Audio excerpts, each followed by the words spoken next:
Okay, getting ready. So just having my coffee. Game server is still on maintenance, so we're still waiting on that. That's about what's going on. That's what's going on. Maintenance, server maintenance. We're gonna hang out and chat on stream, of course, but I need to get ready. I need to get dressed. I was hoping to log into the game first, and then get ready while I AFK'd for a bit. But it looks like we're gonna have a little bit more time before the game's ready. So we're just gonna hang out full cam once I'm all ready, but you guys are gonna have to be patient, okay?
Here, I have a video that you can watch while I'm getting everything ready.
Get me out of here.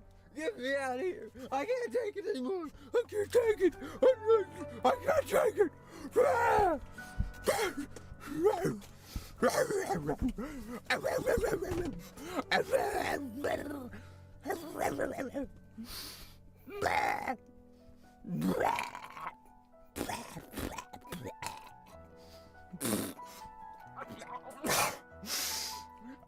I've been here too long to put up with this abuse that I'm getting.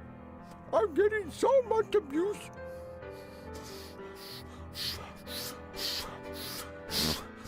If you don't get your shit together and stop acting like weirdos in the chat, you need to get your shit together.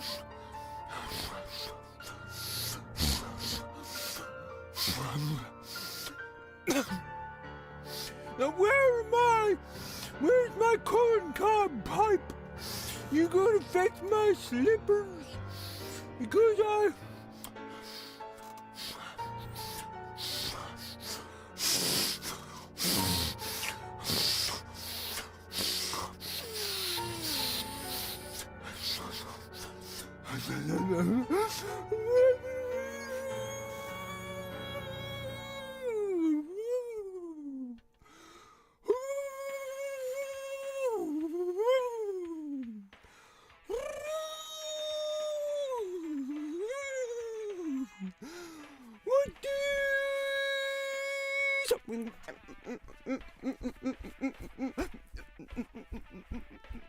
When I'm going to the store, I pick out a umbrella, and I put it in my pants and I open it up, umbrella.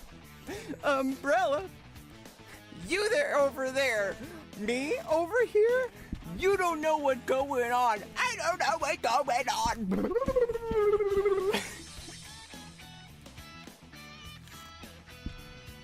Anyway, guys, that's what I think about that. Basically, you get anybody watching you, suddenly you turn into like a freaking like weirdo. And you finally get an audience, and then you start acting like a dumbass. Gotta get your shit together, Rebecca. You can't start acting like that. You're gonna ruin your image. Everything's gonna go foul, and you're gonna ruin your career, because you need to act the same way all the time. If you ever change, then everybody's gonna unfollow you, because you need to have an image, and that image needs to always be the same. You can never deviate from it. You have to do it for 45 years, and then you have to retire by donating to a $20 billion charity. How did you do that? Rebecca, you can't. You're the first one ever to break the chain.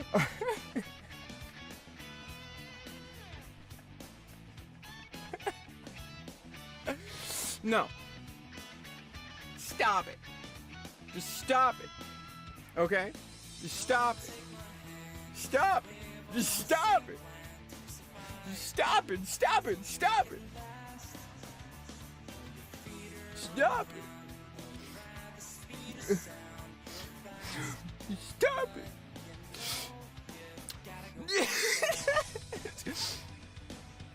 Just stop it. Okay? No more. It's time to stop. It's time to stop. It's time to stop, okay? It's time to stop. Where are your parents?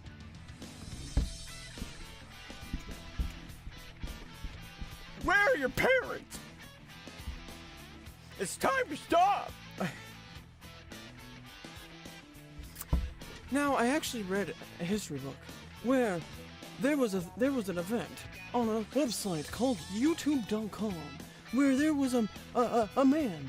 He wore weird outfits and he had a giant clock and he said it's time to stop. Now, what do you think of the academic implications of this?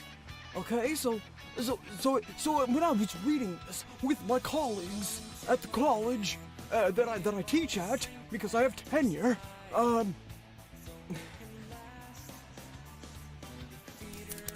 world's fastest clapper. Emotional damage.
Hi.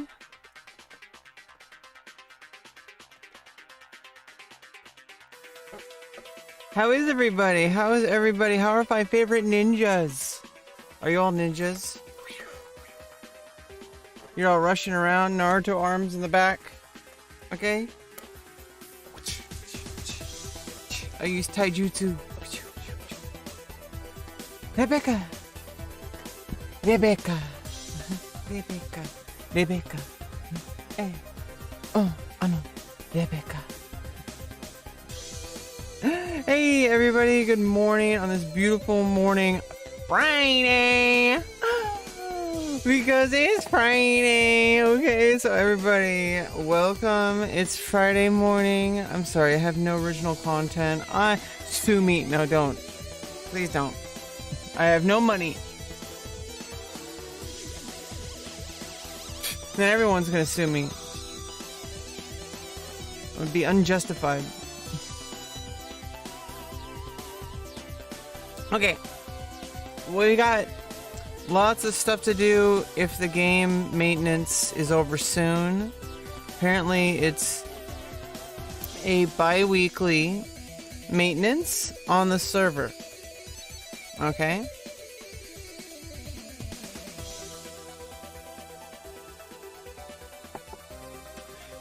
And so because there's a bi-weekly maintenance on the server,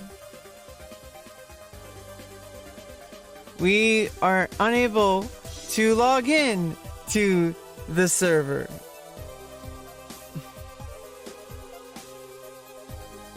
So, you're stuck with me, Aunt Rebecca, until you can log in. Oh! This is my Mog house. Welcome to my Mog house.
Round 1.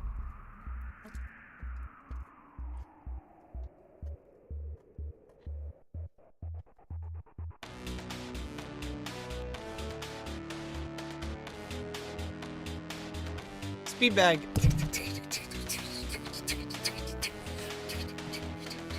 Rabbit punches. Oh wait, no. Not that one. Heyo.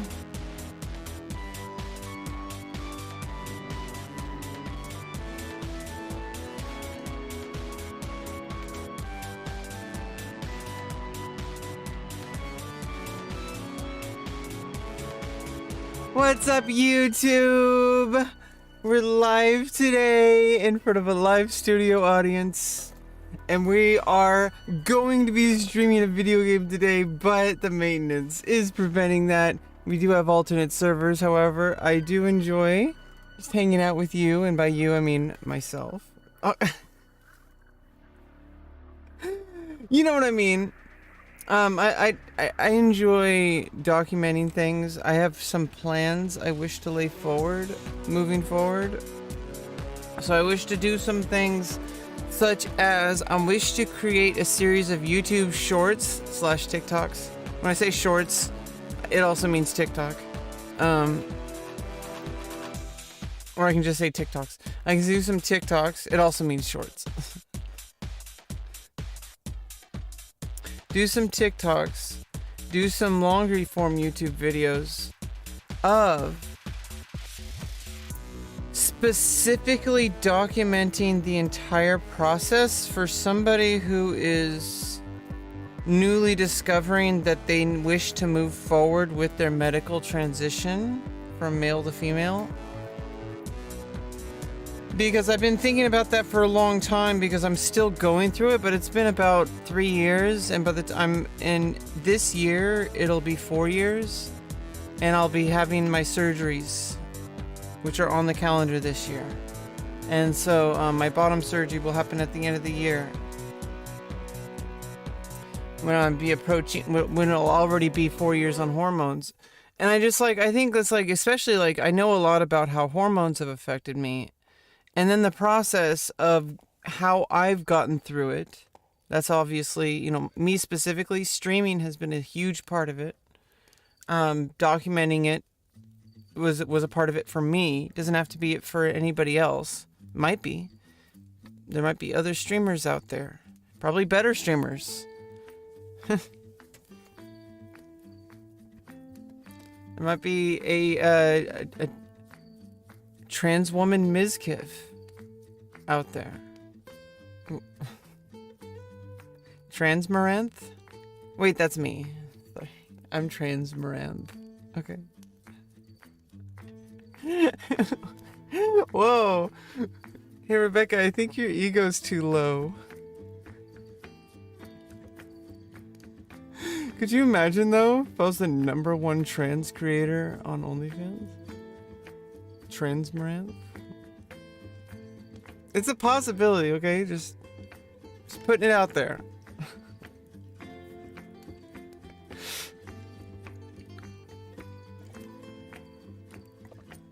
Oh, Rebecca, you think you're the best?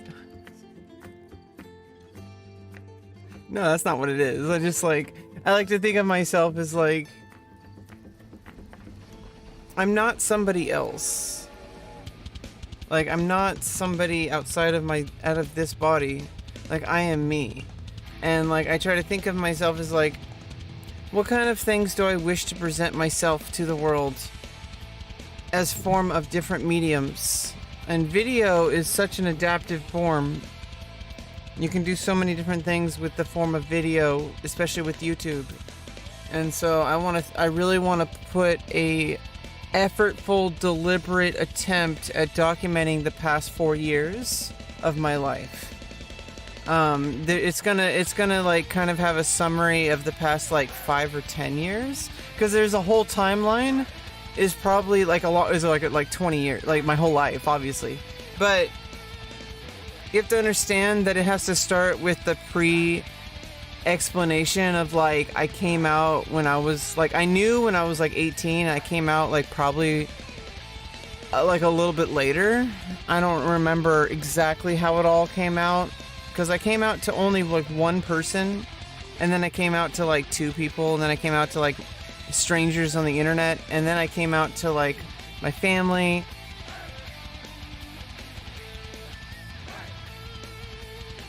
And it was all stuff like that.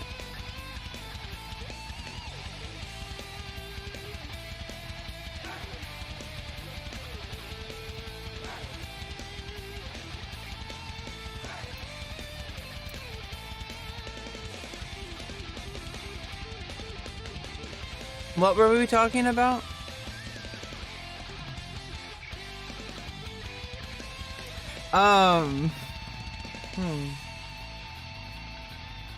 I forgot.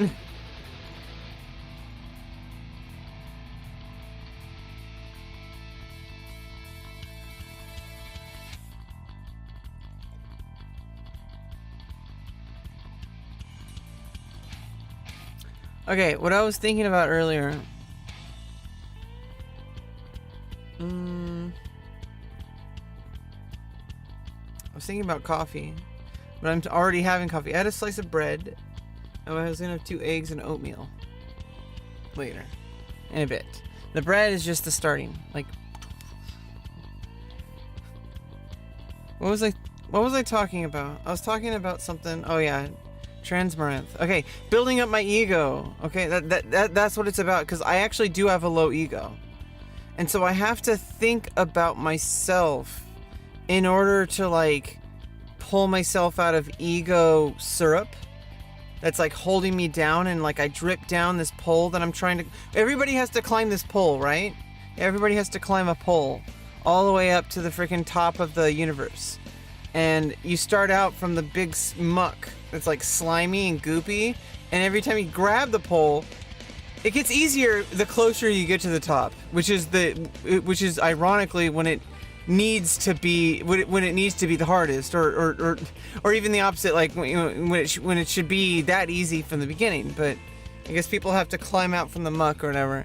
Be interesting to see how people reveal their transition goals and coming out. Yeah, I mean, that's one thing. I'm gonna screenshot that. I might use that as an idea if that's okay with you. I'm gonna screenshot your comment. I mean, it would be interesting. The says, which with an interesting kind of I don't know what that profile picture is. I mean, it would be interesting to see how people reveal their transition goals and coming out. Yeah, that's I would invite people to talk about it in the comments, and maybe even people could make a video reply. This in the style that streamers do, right? Streamers will like take a video of somebody and then pause it and reply to it. Like that's what streamers do. That's what YouTubers do. Like,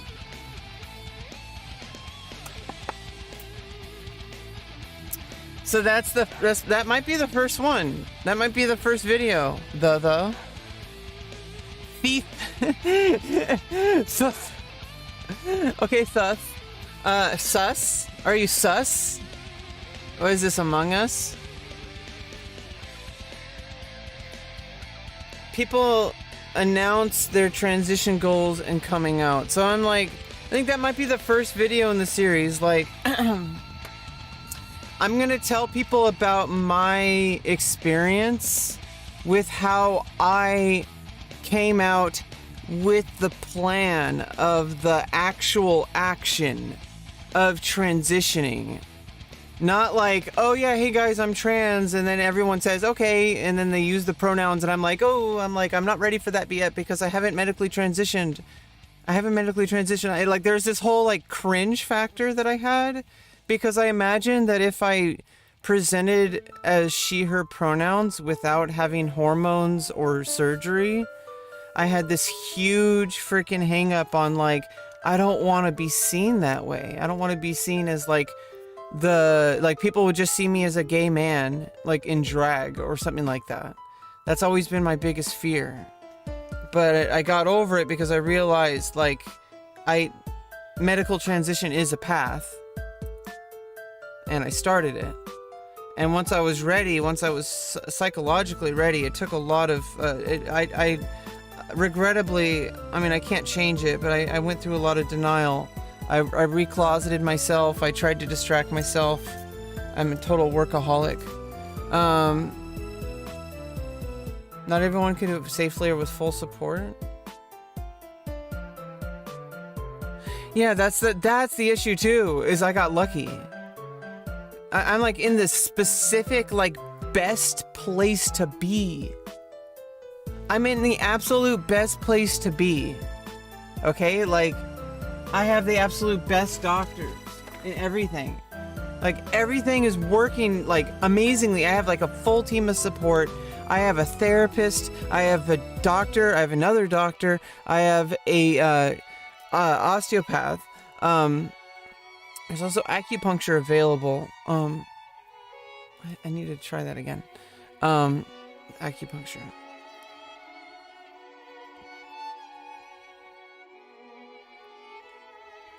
And you know, now I have my electrolysis scheduled. I had the 6 months of laser, and now I'm gonna finish it off. It's been about 2 months without laser. And at the end of the month, I'm getting some electrolysis treatment for the first time. It's only $100 a treatment, and I only need like 5 or 6 maximum, and that's assuming I didn't get the laser treatment. I would say 6 maximum. Like, that was the recommended, like, that was what my doctor said. My doctor said, you need 6 months of treatments.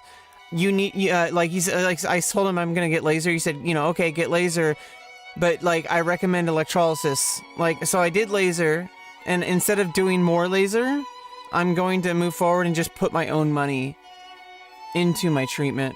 This is more important than anything else in my life, especially right now. Like, this is more important than anything in my life right now. And so I'm just, like, trying to gather my thoughts together, and, like, I mean, I guess I should just go for it and just start doing some recording, although I think it's best if I do it off stream.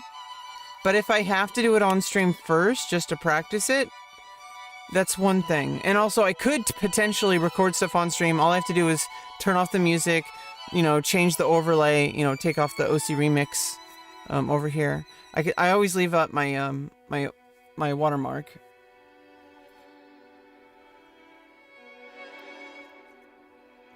I don't care if people steal my content. I just want my content to go viral. It's a top funnel. I need more top funnel, because my bottom funnel. My bottom funnel is like... my bottom funnel is big, okay? The problem is I need a bigger top funnel too. I got the hourglass figure, okay? So... I got the hourglass figure. So I need a bigger top funnel. Oh wait, I have a bigger top funnel. Oh. So I need the top funnel to be more balanced, but unfortunately that's not medically possible. And I don't want to, like, turn myself into a guinea pig at that point, right?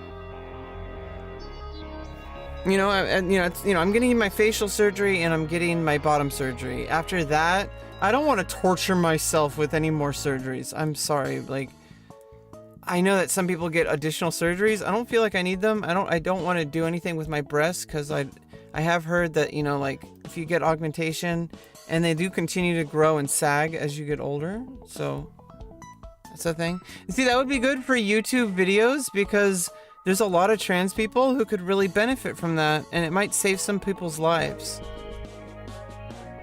And I might be able to direct people to resources. I mean, honestly, in the end of the day, people are responsible for getting themselves to where they need to be.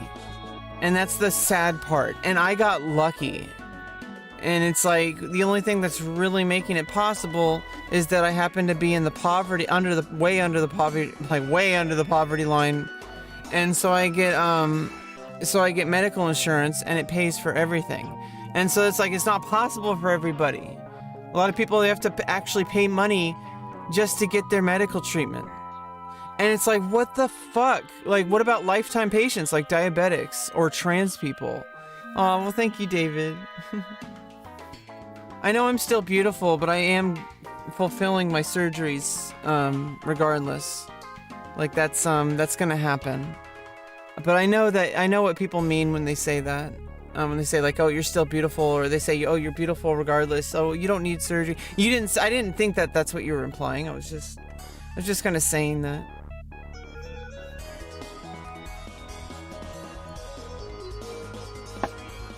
Yeah, so I think that will be the first video, is talking about how I first, like, started, like, realizing and putting all the pieces together. Because it's like putting, like, a Millennium Puzzle together. Like, you know Yu-Gi-Oh, right? You know Yu-Gi-Oh. I'm not going to do any spoilers, but it's like putting a bunch of puzzle pieces in your brain.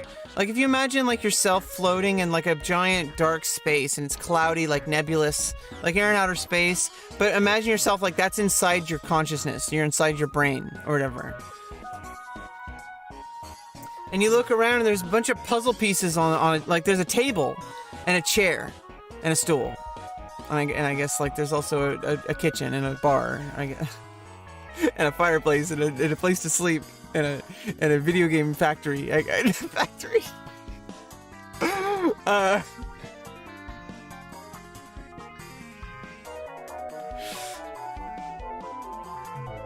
What was I saying? Something about video game factory. No. Okay, no more coffee for me today.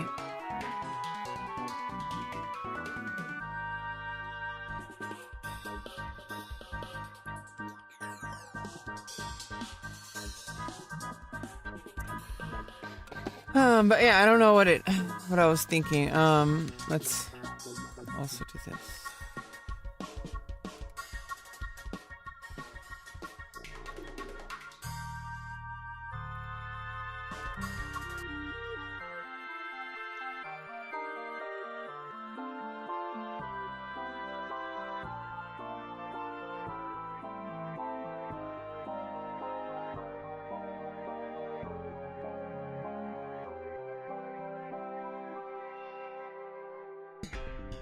Yeah. Let's keep that one. No, did I have it? I already closed it. Okay. Yeah, I screenshotted the announce reveal their transition goals comment. So that's gonna be the video that I think I'm gonna start out that series with. Because I want to talk briefly. I do want to do an introduction video too. Obviously, the introduction video is first. Obviously. I mean, I might do the reveal the transition goals first, but then also record the introduction, but do that off stream. Like, also do this. I should probably do most of this, if possible, off stream, obviously without music, unless I want to edit it in. It's a lot easier to do off stream, but it's also harder because it's also I don't get into a flow. Like when I'm streaming, I get into a certain flow, but I guess it gives different kinds of content. It gives a different vibe. I don't know. I do know that if I could probably get to the same exact flow if I do it off stream, if I do like a warm up or something, like do a or something like a or something like do one of those, like before, like maybe warm up that way. Instead of relying so much on like caffeine or something, like I don't know, that might work. Possibly. I need to relax my jaw. I think it'll by the time I finish all the facial surgery stuff, I think my jaw's gonna be able to relax. I mean, gonna be keeping my face so still for a while. I do have this problem where like I don't like relax like the muscles and stuff. So everything tightens in my body and it creates problems. I have a lot of pain. But I deal with it by I try to go out on walks. I try to at least get out of bed. I try to at least get out of bed. Okay, I got to the computer and now I'm on my stream, so I'm at least a little bit active because I'm like talking. I'm not just sitting here like for 12 hours a day doing nothing, talking to nothing. At least I'm talking to a camera. And there's people might be in chat over there. You guys in chat? You guys are awesome. Thank you so much for being here. You guys are helping me a lot. I know you might not think about it, but I do think about it that way. Sometimes, not all the time. Okay, let's not get carried away. Okay, I still am a human being with a real life. As much as it seems like I might be this nerdy loser, okay, like I do have like a life. Okay, like I know that people might not think. I don't know. It's like, do people judge people that way? I mean, people judge me so much. There's so much negative comments on my YouTube. It's absolutely crazy. And you know what the funny part is? I think there is like a YouTube algorithm part to it, because I think people like literally do like hate raid stuff. But I think that only matters when you're like brand new, which unfortunately puts you in that sludge I was telling you about. But the thing is as soon as you start getting an actual following, the people who actually support you, or at least like just don't really care or whatever, the people who aren't negative, are so much more than those like negative, like, yeah, you will never be a real woman. like what the fuck are you? Go fucking outside. Go brush your teeth. Go like take a shower. Like go eat some vegetables. Like, you know, like what the hell's wrong with you? Like, why are you going into people's live streams and like talking like that? Like, what the fuck is wrong with you? I am a real woman. What, like, okay, first of all, I was also thinking earlier, there's people out there, and there's a lot of like women who like so-called feminists who keep saying that like trans women are like men pretending to be women, trying to steal women's rights or whatever. And it's like, you're letting, they use like these women will use like J.K. Rowling followers and stuff like that. These women will use the fact that they've either suffered from abuse from like an abusive partner, or they will do something like because they can get pregnant. But first of all, 1 in 5 women, and we're talking about assigned female at birth women, 1 in 5 women can't get pregnant. And that's just a statistical fact. I think it's 1 out of 5. But 1 out of 5 women can't get pregnant. That's a fact. And so trans people are included in that 1 in 5. So it's like, we're so small of a minority, like we're included in that. Like, that's the, do you see how it works? Like,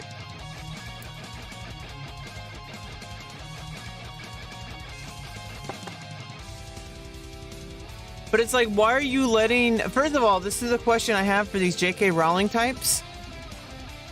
Why are you letting men who have either treated you with violence or disrespect or just patriarchy in any way, why are you letting men, and also men's ability to control your life and to control your body and to get you pregnant, how come that is defining your womanhood?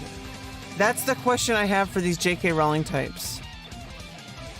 Because if you're gonna let men define your womanhood, like, isn't that going backwards with like feminism, like actual feminism, like suffrage, like being able to vote, kind of feminism, like actual feminism? do you get my point? Like, do you know how many people out there will like accuse trans people of being like part of the patriarchy? And like, do you know how part of the patriarchy these transphobic types are? They're part of these super conservative, like getting rid of LGBT rights, not being allowed to get married kind of types. Like, you know, clutch your purse in the elevator when a black person walks in types. Do you know what I'm talking about? I know I don't like to judge people's sweeping arguments, but you know the type, right? I'm talking about the people who are the people are the people. 1 equals 1. I'm not talking about like a judgment. I'm talking about these specific types of people. But I don't know any like specific person, but like there's people like this. There's people like this. Okay?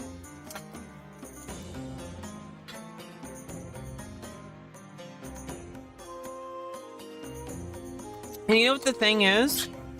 is if I happen to have actually happened to have been, if I actually happen to have happened to have actually happened to have happened to been a cisgender person.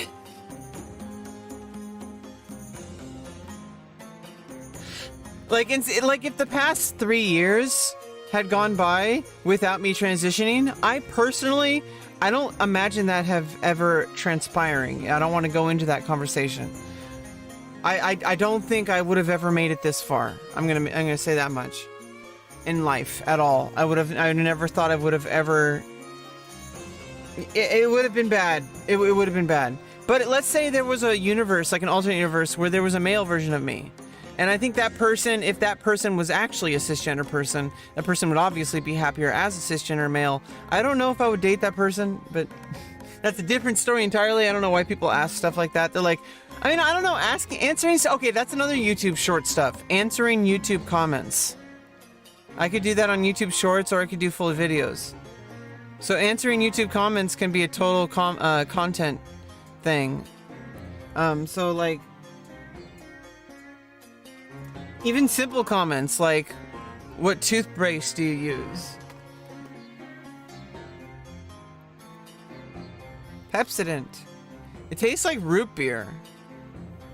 Tastes like root beer. Okay, that's the clip. Tastes like root beer. Use that. Okay. I need a video editor. That's what I need. Okay, I need to find a video editor. At first, I'm gonna need money. So first I need money.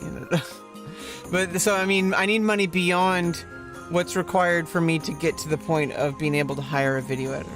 You understand? Like, I need money for real life stuff before that. But if I get volunteers, that's different. Or, I don't know, there's lots of things going on in my life, okay? I'm gonna work on it doing my own video editing. That's one thing, too. I can do it myself, too. I'm talking about outside of myself. To a point where I can just coast, right? I don't want to... you have to earn that, first of all. And also, I don't want to ever just coast. But I mean, as far as, like, not having to worry about video editing, that's one thing. If I can get a full-time editor one day, I think that would be content creator goals. Because if you have gotten to that point, it means that, like, you've earned a little bit of, like, you can focus more on the content and less on the production. So you can do, like, okay, show up, like, every Sunday at, like, 3 p.m. for 1 hour of recording, and you do a live stream. And so what you do is you just, like, you have like, may have a plan or whatever, and then you show up and you do the live stream, and then you just, you do something, you do whatever else. You might even continue the live stream. But once that hour's over, like, the production team's already to work. Like, you get the video editor going in. They're already, like, uploading stuff, making tweets. Like, I shouldn't have to worry about social media. I don't want to touch social media at all. I'd rather go out hiking and spending time with my friends and family. So that's something you have to earn. So it's like, I don't have that right now. I just sleep on the couch. Like, I sleep in the office. Eventually, you know what's funny? If because this is my trailer, technically. It was originally supposed to be in my name. But anyway,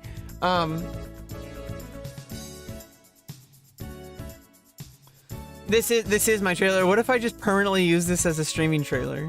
Like, so, like, even as my life changes, I just never change this. Like, this is always, but I mean, I would change the background. Like, this wouldn't be slept in. Like, you know what I mean? Like, if I lived somewhere else.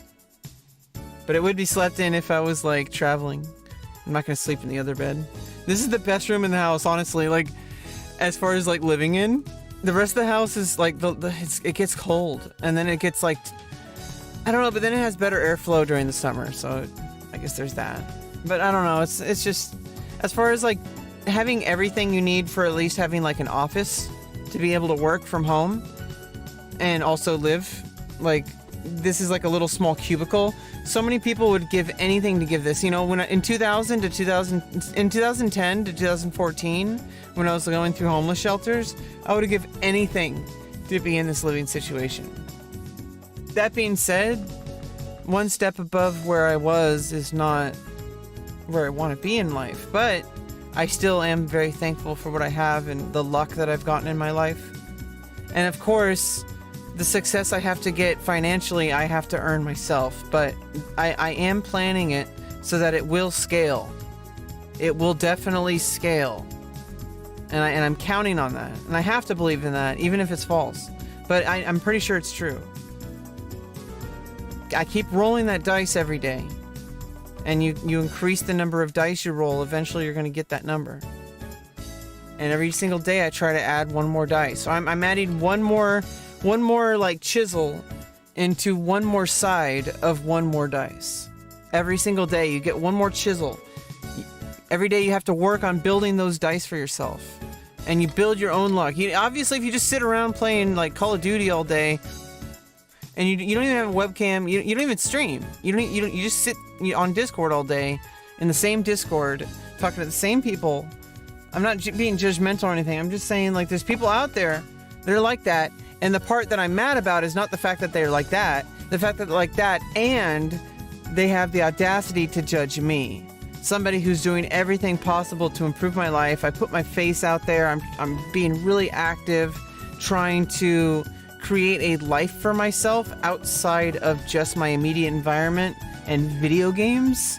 And so you understand, like, video games are definitely a part of my life. They will always be, especially Final Fantasy XI. And I don't know how to explain this. It might sound like I'm a loser.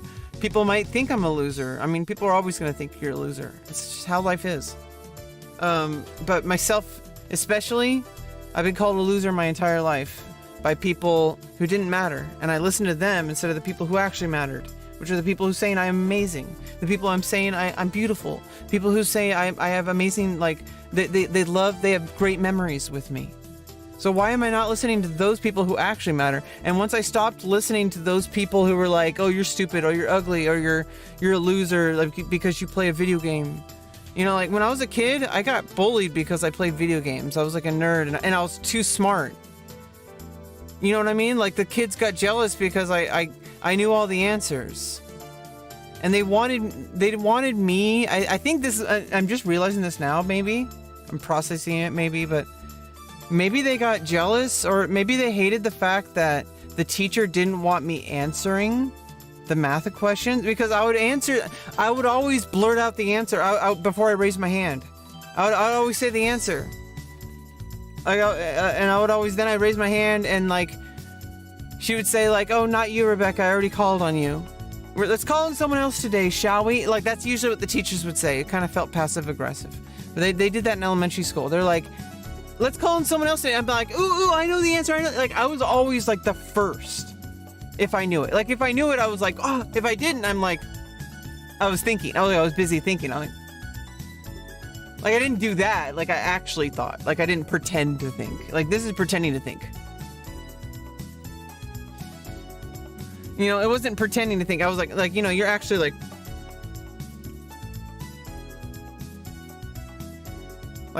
I don't know. I remember there was somebody who said, acting isn't pretending, acting is being. Like, acting is becoming. There's somebody who said that. I don't know who. See, this is the thing that I never really understood about most people. Most people, and I think this is the difference between my specific brain, whether it's because of autism triggers or not, but I think there's a big difference. Because it seems like people seem to latch on to different things than I do. For example, I think of ideas and not the person who said it. So if somebody says something to me, it activates a memory inside my brain. And then I think of all the times that somebody had said something vaguely similar to it. It categorizes by how similar it is. Basically, if you want to imagine it like a computer, it categorizes it by how relevant it is, right? Like, so if you say, like, lemon pie, like, obviously a lemon pie, like a literal lemon pie, is going to be number one. But on the very bottom, lemon pie might be like, it might show lemon party. And then you're going to get banned on Twitch because you accidentally show lemon party.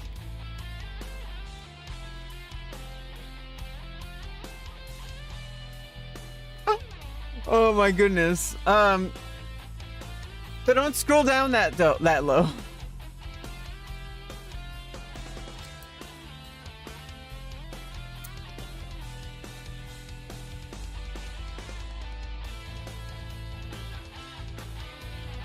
You know, I know it sounded like a meme when XQC said, like, here, you can blacklist this link if you don't want your kids to watch it. And I think that there was this clip that XQC was like, oh, here's the link so that you know not to click it. And then obviously people in the chat are going to click it. But if a parent cared so much over whether or not their kids were clicking certain links, why don't they completely blacklist that website server and all the related servers, like all, like, you know, external servers, VPN, etc. Why don't you disable that and not let your kids use TikTok?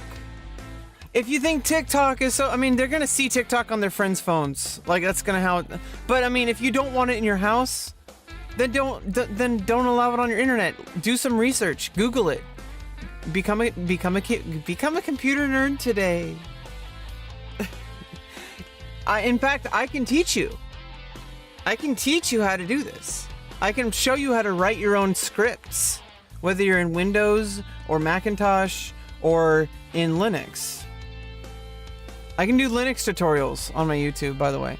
So, I mean, I don't know why I'm not doing these. It's like the organization is what matters. Like, I have the knowledge, but it's like this big jumble of stuff, and if I have to reach in there and start pulling it out. Like, you know, here's the perfect example.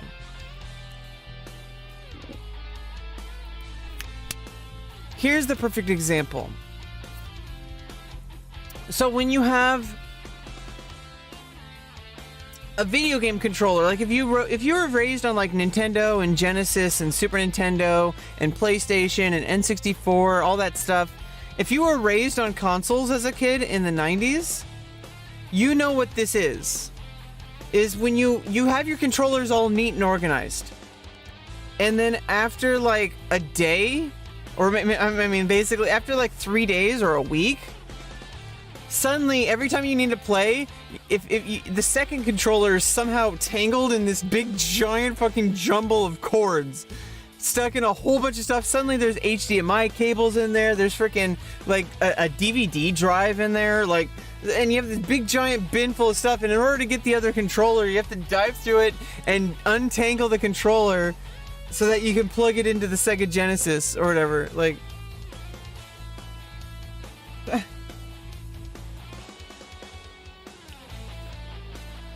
and to me, that's what gaming was. It wasn't the game itself. And I'm learning that nowadays. As I'm playing the game more often, as I'm playing video games more often, what I'm realizing is the video game is not the memory. The video game was the ability for me to trigger the memory better. Because I can remember every time I repeat something from a video game. Every time I repeat something, like, every single other context that I've had with something similar to that, and with something like Final Fantasy XI, that opens up so many neural pathways in me, like, because I played that game across 6 years for like a total of 2-year playtime. 2 years of my life were literally logged into Vanadil, to Final Fantasy XI.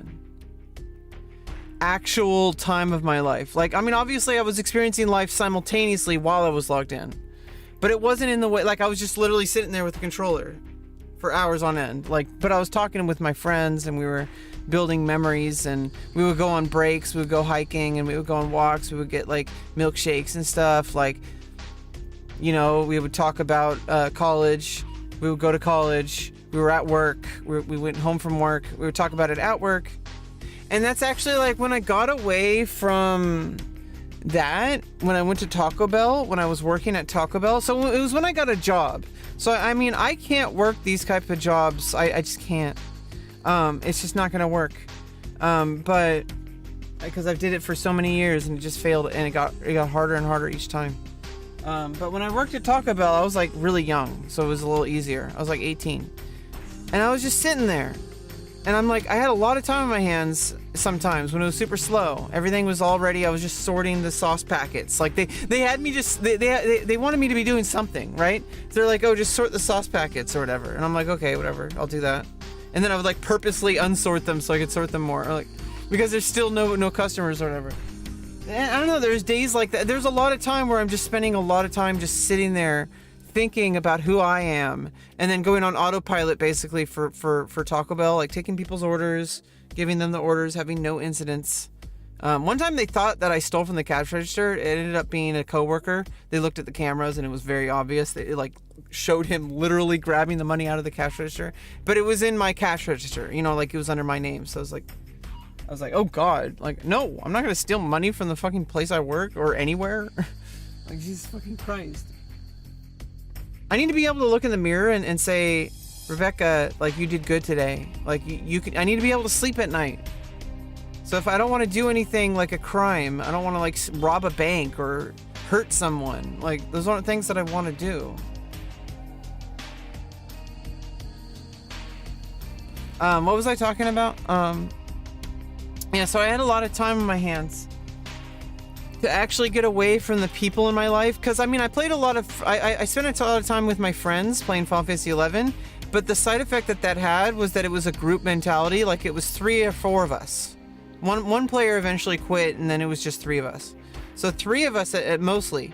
There was basically 3 of us, and I couldn't really think for myself because we were just all in a group. And when I was at home, I was bombarded with my family's problems. And when I'm at school, I have to be focusing on school, and there's other people's problems. And apparently they're more important than mine. Everybody else, they always tell you to listen. But like, I listen all the time, and how come whenever I build up the courage to actually speak my truth and like say my needs, because I do tread very carefully. I try not to be rude. I try not to overspeak. I try not to like talk over people. I try not to interrupt people, etc. How come as soon as I say something, suddenly everyone turns around at me? You need to shut up. And like they did that even in college. I had a teacher that actually took me outside and talked to me like I was in 3rd grade. Literally, I had a teacher in 3rd grade that did the same exact thing to me. Literally, I had a creative writing teacher. I was like really enthusiastic about the course. I was like, okay, like this is really going to encourage me to write my short fiction. I'm going to be a part of the peer review. Like I'm going to be a part of something. Like this was great. I loved it. I was happy. And this teacher, he was like, yeah, you know, you need to calm down. Like, you know, you're really detriment to the class. Like, and I'm like, what are you talking about? Like I'm just trying to contribute. And there was other people in the class that agreed with me. It was like, the teacher was like, taking me outside and says, oh, you need to like calm down, like, you know. I don't know what the fuck was going on with this guy, but it was a problem, and it killed the vibe for me. And I'm like, why am I even in this class? Like, I even asked him, like, and he was like, I don't know. And I'm like, like, what the fuck? Like, why are people like this? Like, I went to a creative writing class not to have it ruined by the teacher. Do you know what I mean? That's the worst possible outcome, because then it's like, hey, like, there's nothing wrong with the class except the teacher. Like, the people I didn't have a problem with. Like, I was having a good time. I was meeting new people. I was making friends. The teacher was like, oh, you have and it was the same thing as in elementary school. I'm like, why are people treating me like this? I was like freaking 27 or whatever at the time. Like, why are people treating me like children? And then even at the college, I had teachers say like, oh, I think you might be on the autism spectrum. And there's also, those are other videos I could make. I could literally make videos about autism spectrum stuff. But here's the thing though, is like, I don't know, there's this, it's not really a fear. This isn't a problem at all because I talk about this all the time on my stream and stuff. But there's this thing that like, I don't want to only focus all on my content. I don't want to be like specifically known as this person that is like an I don't know why am I so hung up on this? Like known as like a person who educates about like transition goals, or like, I don't know, I don't want to be like this. I don't know why. Like, I just want to be me. Like, why don't people like me for like what I'm doing right now? Like just talking to the camera and being myself. Why do I have to always be this like LGBT icon or something like that? You know what I mean? Do you understand? Like, I don't know if you understand what I'm saying. Like, I don't, if anyone's even here, so.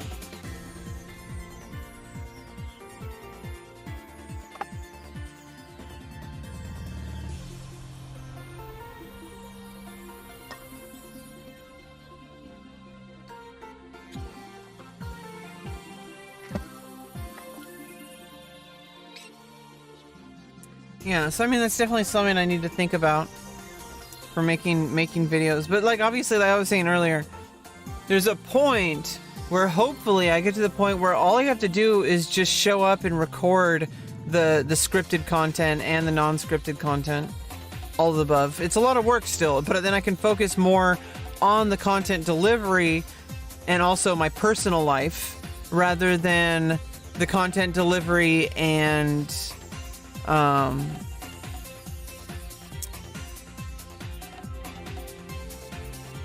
also production.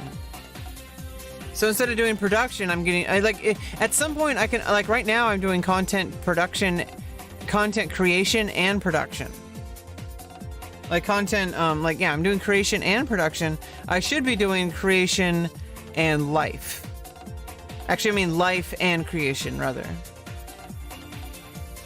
Well, I really can't have life without the ability to like pay the bills. So that's always number one priority, and I'm gonna always focus on that no matter what.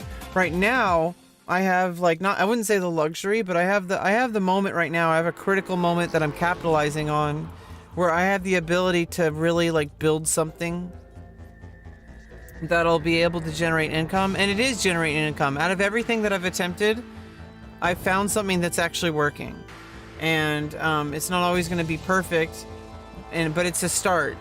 And at least I started. And you can't finish if you don't start. That's something my dad told me growing up. You can't finish if you don't start. And that's kind of basically how transitioning works. Like, if you know you're trans, if you know that you need to get certain transition goals, which are different depending on the person, so it might be different. My experience is going to be my own. So with my experience, I needed to transition socially, including legally changing my name and my gender to female, and also with hormones for a number of years and continuing for the rest of my life. I've had orchiectomy, but that's only a part of the full bottom surgery that's going to happen this year. I can't believe I'm actually saying that. My bottom surgery is happening this year. There's this thought in my head like, oh, what if they delay it? Okay, don't think that way. Okay, it's already on the calendar. Why would they change it?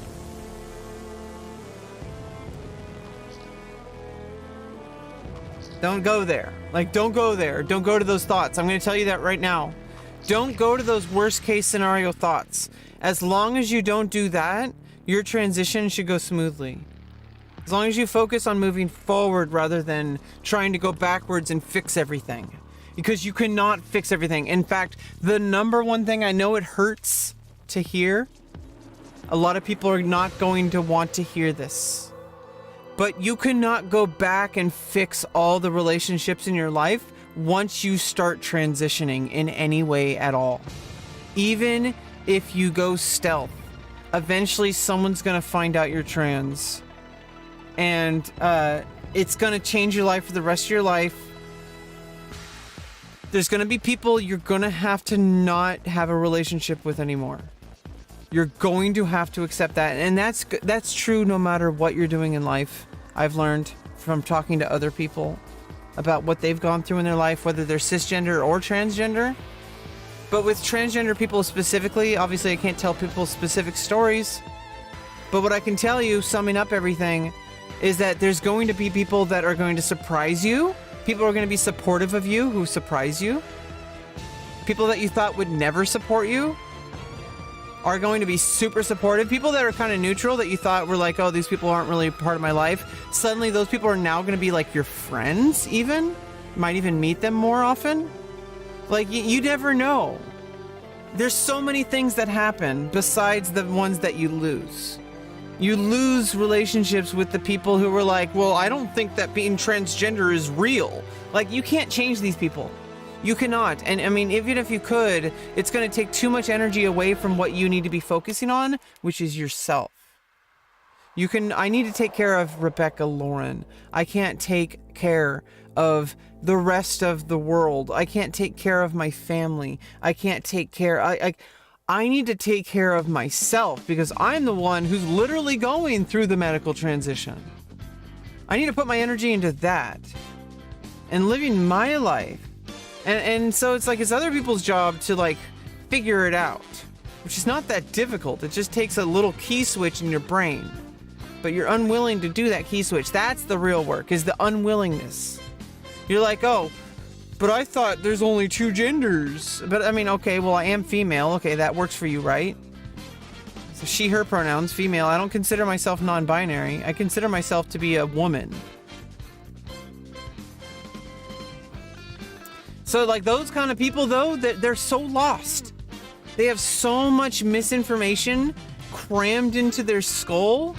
There's no possible combination of words that you can say within 20 seconds that'll convince me that I can have this person in my life longer than 20 seconds. Right? As soon as somebody starts saying things like that. And so I need to rip off that Band-Aid early, and that's kind of what happened yesterday. It happened in the game.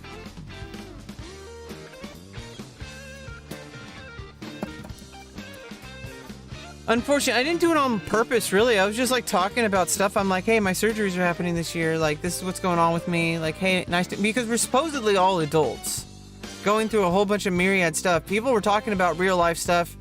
I don't know exactly what people were talking about, but I do know people were talking about real life stuff. And then suddenly I say like stuff about my real life stuff. Oh, sorry, Rebecca, you're being a nuisance. And then I think the person got called out though. I don't know. It's a video game, so of course people are going to be like this. But the thing is, you have to decide, are you going to actually put your foot down when it comes to LGBT discrimination? Or are you going to try to like find a way to like just, I don't know, a slap on the wrist and just reminding them of what's acceptable.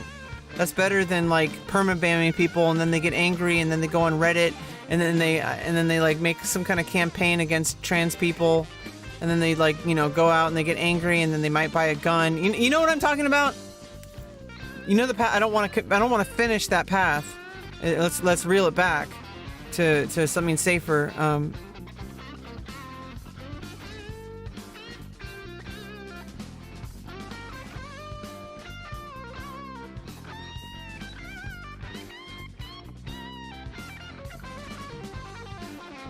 Yeah, I don't know, there's some really violent people out there, and it's just unfortunate. But I can't change them. And not every violence is what people think of violence. Sometimes violence is like somebody refusing to learn your name. And it's not even just with trans people. Sometimes just like let's say you're working, you're like the manager, and you have a new employee, and his name's like Michael, but you've been calling him Micah. You're like, okay, Mike. No, his name's Micah, and you've been calling him Michael. You're like, oh, hey, Michael. And then he says, like, my name's Micah. And then, like, and you're like, oh, sorry. And then, like, the next day you do it again. And then he corrects you. And then you say sorry, and then you do it again. And then it happens again. And, like, do you see what I'm saying? So if it's with a trans person, there's this mental hang-up that people have, I believe. And I believe I had it even, too. There's this mental hang-up that people have where they're unwilling to accept that it's possible for someone assigned male at birth to have to be female and to change their name to a typically female name,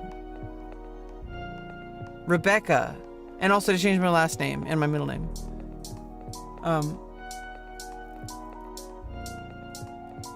So I don't know why, because like the actual name change is not what's difficult for them to accept. They can accept that with other people most of the time, but they can understand it mentally. They say, "Oh, I don't get this whole transgender stuff." Yes, you do, because you experience the same stuff we do. Only we do it on a level that causes us to have extreme pain, and that we need to modify our bodies in order to match. And also, like, it basically makes me more like a cisgender woman than it does like a cisgender male. Do you understand? Like, even before my transition.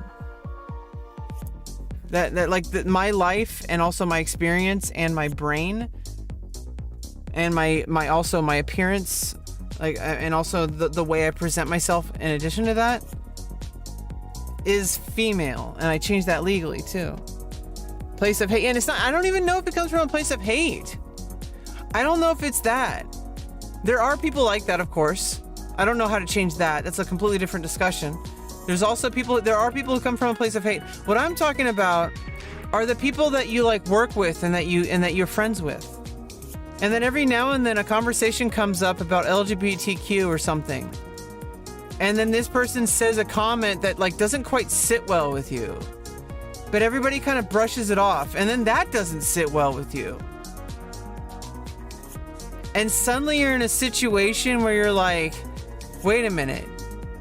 Does it like what, am I different than them or am I the same as them? Like, am I discriminated? Like, you have to have that, like, you don't realize that you're like around people who do have those thoughts. You may not have those thoughts, but your life is surrounded by, and then you forgive that, you make excuses for people. You know how like if somebody does something, for example, here's a huge example. Whenever you hear about like some high school teacher who had like relations with a student, illegally, and they go to jail, it's obvious if it's a man. They're like, oh, that's a pedophile, whatever. If it's a woman, suddenly people are like a little different. Obviously, people are still like, oh, that's a pedophile, it's gross. Obviously, it is. You should not be doing that. That's really wrong. It's wrong at so many levels, and we're not even going to go into it. It should be obvious. But like, there's this mental change in our heads when it's a woman doing those kind of things.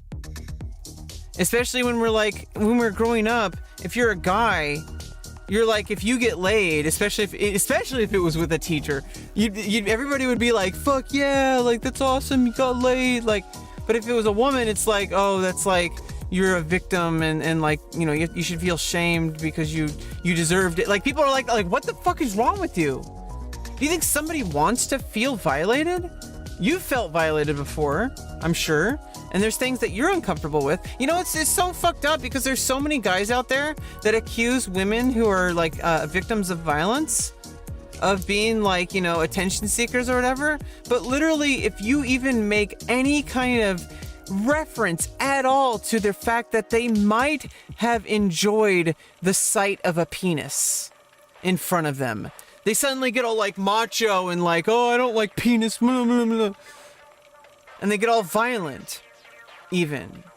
And so when it comes to trans women, especially trans women with penises, which is me currently, I don't have balls, but I still have a penis, unfortunately. It's going to be a vagina, so fortunately it's going to be a vagina soon, but it's going to be a rough process, but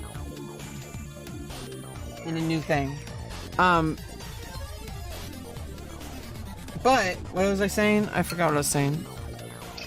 Line. Chat. What was I saying?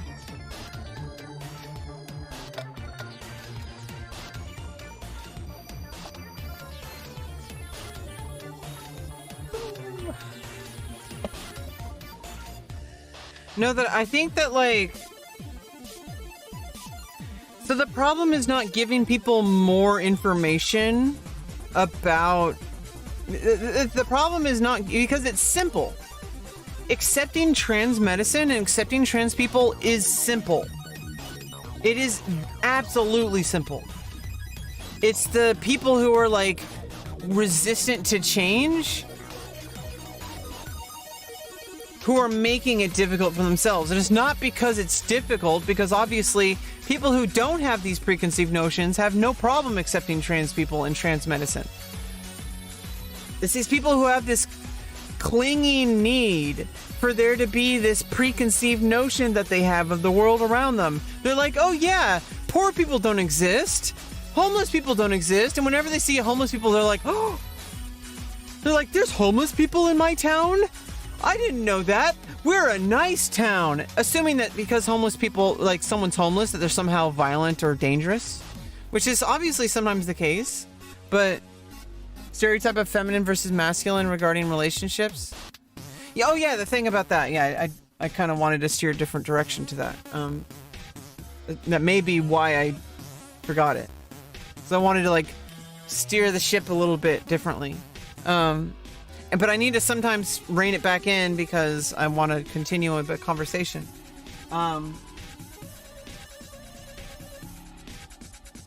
basically, I forgot what I was talking about. But there's different standards for male and female. And oh yeah, and then men who are like, I mean, it's not all men, by the way. I'm just saying these types of men that are like, as soon as you even reference a small inference that they might be like into penises, or they saw a guy and they like were turned on by his abs or whatever, that they're like, oh, I'm not gay. Look, I lift. And it's like, okay, you can be gay and lift, okay, but... And it's like, well, maybe if you're not gay, maybe there's some other issue going on. And obviously, one of those issues could be that you might have gender dysphoria. You feel so, like, hung up on your masculinity. It might be, and most of the time, I mean, obviously most of the time, because most of the time people are cisgender if they're assigned male at birth. Most of the time. They have another understanding of their masculinity that they need to come to terms with, because they're taking out their inability to build themselves out on the people around them. And a lot of men do this, and I've noticed a lot of men. My dad does it. Every man in my life, every male I've met in my life, except for like even my closest friends, even previously me a little bit, but I think it's more of a I don't know. I think maybe it's a more of a side effect of just being a human, but I don't know, you kind of take on the attitudes of the people around you. But when it comes to like being transgender, like this isn't some ideology. This isn't some like person, like I'm not sitting here telling you some kind of cult. I'm not trying to get people to become trans. I'm trying to help people who are trans and who already know they're trans to have a better life, because it takes people like me. Not that there's anything special about me, although I'm sure that people could say that there's things that are very above average about me, that I'm willing to put myself out there and try to succeed out in the world visibly as myself. Not pretending to be some other identity, not pretending to be this certain idea of what femininity is, not like constantly trying to like make up for my my inadequacies by overcompensating, not having uncomfortable silences and like, look at this joke that makes us really comfortable because we can say this joke. Oh yeah, slap in the butt. Oh yeah, and then you slap each other's butts. And then it's really inappropriate, and you're like, hey, I don't want to be slapped in the butt. And they say, oh, lighten up, jerk. It's just fun between guys. It's what football players do. And then it's like, hey, I don't want to be slapped in the ass. Like, that's sexual harassment. But for some reason in sports, it's like normalized. And I guess it's consensual at that point. But you know what I mean? Like, but it's pressured. It's peer pressure. You're pressuring children at like 16 to like stick themselves all into a locker room of all the same gender with people who are very inappropriate. Because there's going to be guys at that age going through puberty going like, oh, let me grab your ass. And obviously it's because they want to grab his ass. But that's inappropriate. Doesn't not because it's gay. It's inappropriate because that's inappropriate.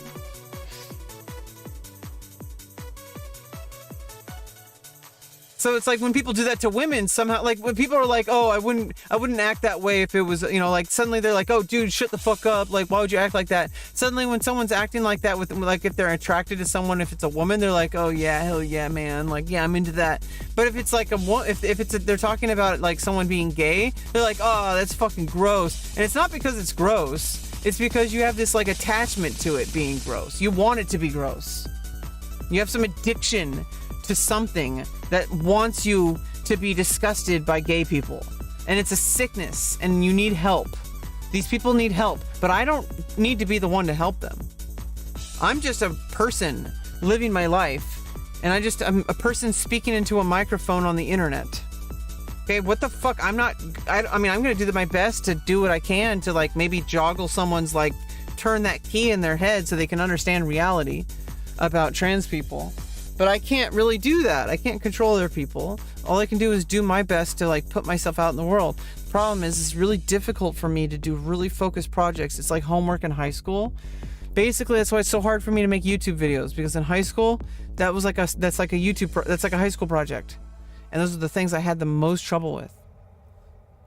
but I can do it really well if I really put my mind to it, and I know that. And so it's not, I wouldn't say it's laziness. I think it's just a matter of timing. I need to time things in a way so I don't get too overwhelmed and I hurt myself by running myself into the ground and ruin my diet or my exercise plan. You know, stuff like that, like, or your sleep schedule, which is a part of your health.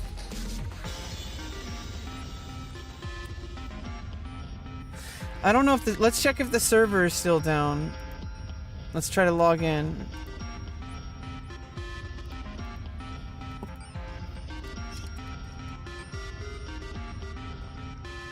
Oh, it actually might even be up. It might be up.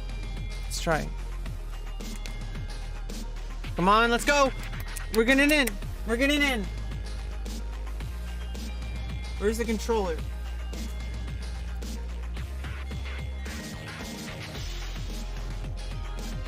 Why's my freaking boot down there? We can log in now. Let's go.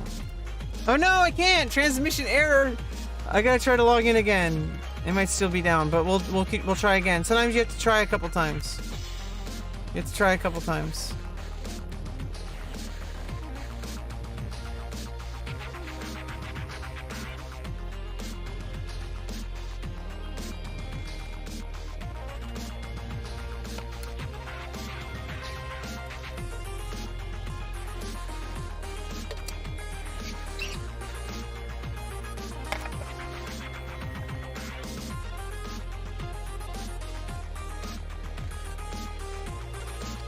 Oh, now it's failing to connect.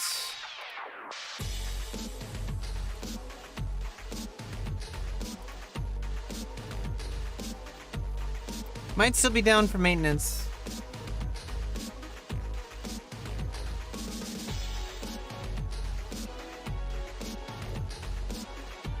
Okay. Let's try again.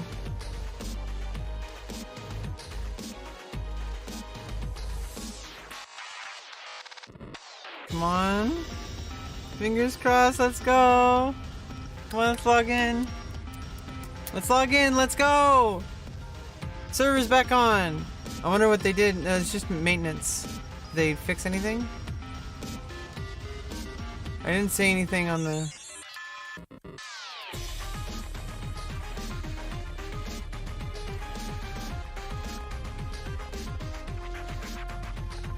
Okay, we're gonna go to Gideus.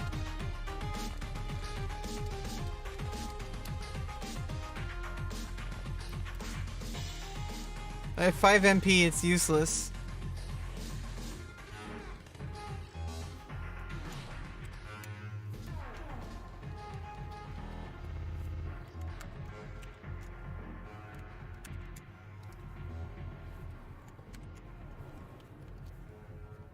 Okay, now we're into the game again. Let's go. Just kind of chillax for a bit. It's only 10 in the morning. I got plenty of time. I got work later. If all goes according to plan. It should.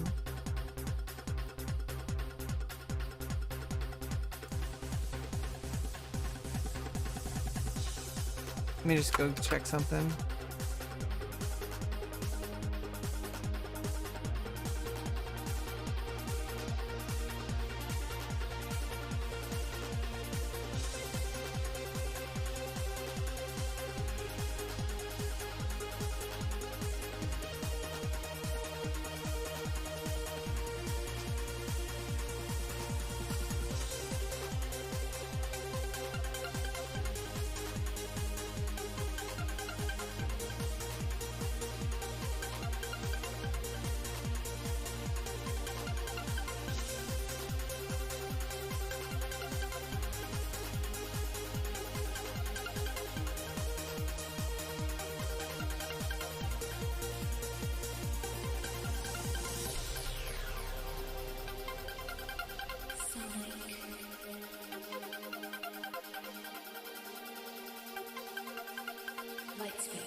All right, so we got I should have been resting. Oh no. Yeah, so we got a level up to level 15.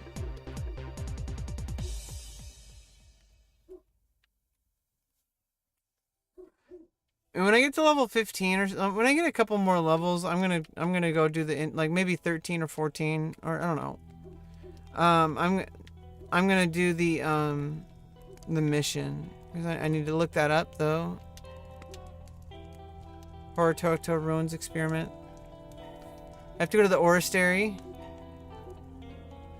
I'm obviously just gonna use the wiki. Obviously. I've done it so many times. I already did it the first time. I don't need to do it again. Like, asking people in the game. Like, what I did basically was I just asked people in game, like, what I needed to do. I don't need to waste everyone's energy with that again. I already did that. I can just use the Wikipedia.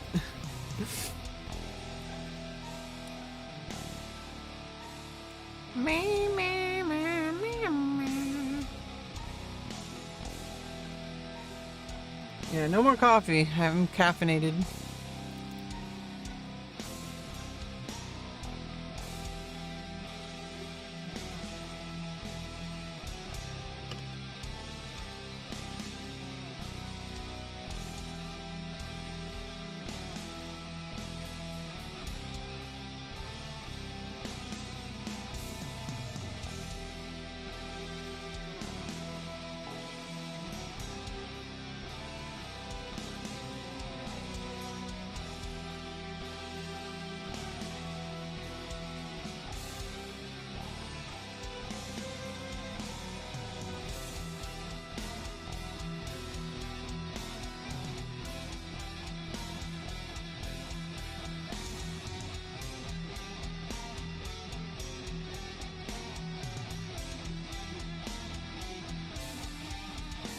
Alright, let's take out this goblin, motherfucker.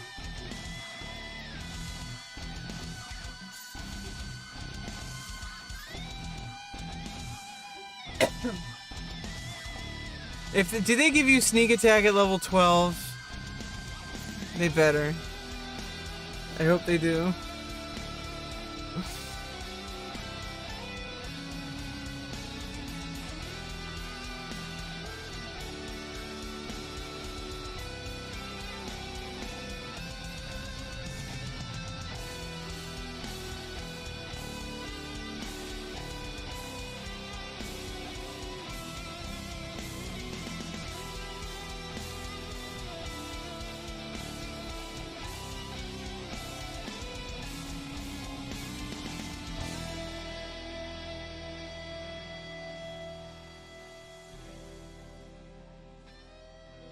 Yeah, and that's kind of that's really where it all stems from. Like, that's the problem. That's the problem with transphobia, is it stems from guys' attachment of their penis to their masculinity. That's the root, so to speak, because there is a penile root. That's the root of the problem, because basically that is inherently transphobic. Because it's assuming that a penis makes you masculine. It also is this assumption that having a bigger penis makes you more masculine, and vice versa. That having a small penis makes you less masculine. And that is inherently transphobic. Anytime any man says that they're less of a man because they lose a testicle, or because they, or is because they have a small penis. Or because if they say like, oh, it's gay if you're into penises. What about if you're into a woman's penis? That's not gay if you're a guy. Like, it's attached to a woman. It's clearly different. You wouldn't be attracted to this person if you're gay. Like, you'd be attracted to a more masculine person, like somebody who has like a beard. Or like a abs, or like a chest, or like biceps, or something, or hair. Like, if you're not into those, then you're not gay if you're a guy. And it shouldn't matter anyway, but I mean, if it does matter, which it shouldn't, like, I mean, that's all there is to it. So if you're into a woman with a penis, having a penis doesn't make you a man. In fact, if you, that's actually kind of detrimental to say that a man with a penis, like a man has to have a penis. Because what about men who've had accidents and they lose their penis or something like that? Does that make them less of a man? No. Like, what actually makes you a man? That is actually a real question, and it's because like nobody can answer that. Maybe not even you. If we're gonna be real, I don't even know if I can answer like exactly what kind of woman I am. But that's because that's true for everybody, not just because I'm a trans person. And it's just like, it's just hard for people to believe.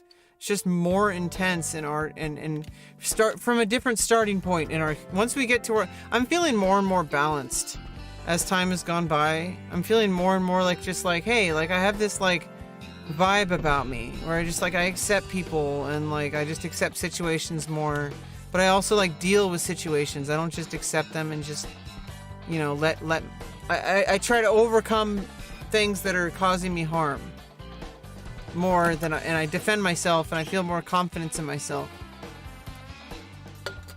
because my body's and my mind's changing to who I know I've always needed to be, which is a woman. And at this point, there's absolutely no going back. I don't care if there's technically possibilities for me to pull out. There's no pulling out. I've locked into this hard, and so you'd have to do something terrible. And I don't want that, obviously. But you don't want that either. Trust me.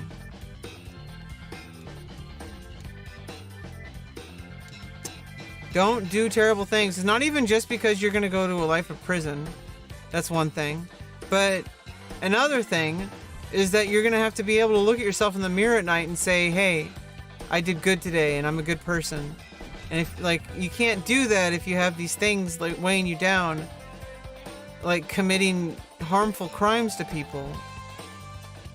So don't do it for, I mean, obviously you should do it for other people. You should do it just because it's wrong to do harmful things to people. Sometimes you need to do things that might hurt people temporarily, but you know, you can't make that decision. Those usually just happen.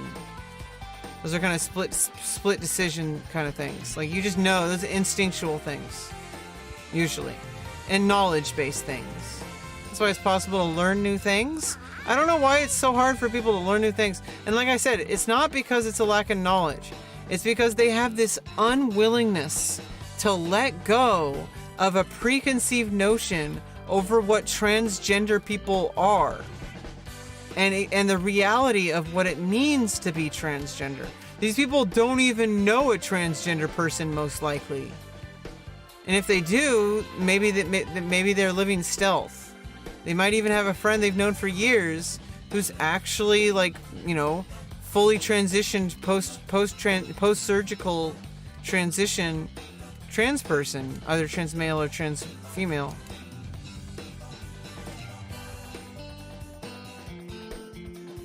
Like, for all you know, I mean, and then you might feel betrayed, but the thing is you will feel betrayed, but that's because you're betrayed by your own preconceived notions about a person. People can change, and it's not just, and it's not that they change. People have always been different than what you believe they've been, right?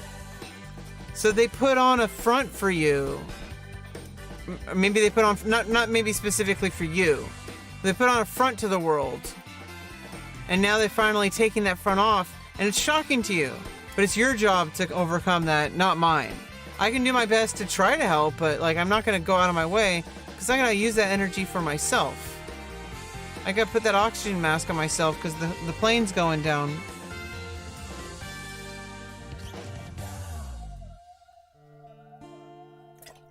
Oh no, I might need a perfect dodge. This might be perfect dodge. I don't have an outpost warp yet, so I have to run every time. I don't want to have to run back, and also I lose XP. But I'm almost level 11. Uh-oh, I got a perfect dodge. That's also steel. I got beast coin.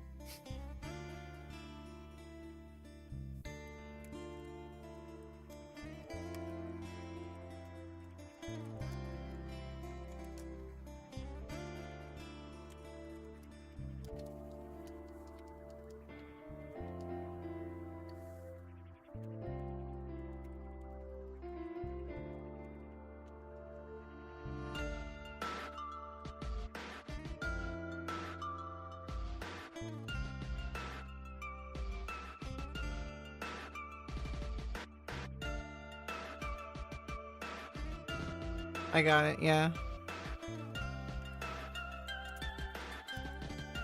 Alright, we got some help with that.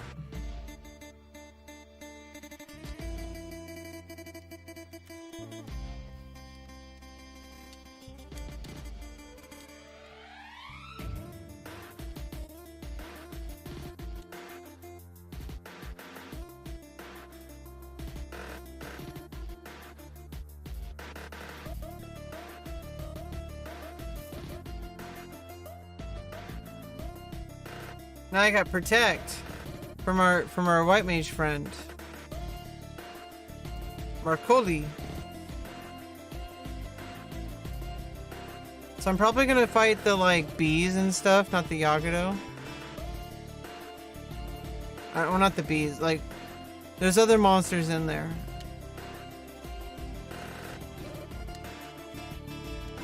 Or I can just farm over here.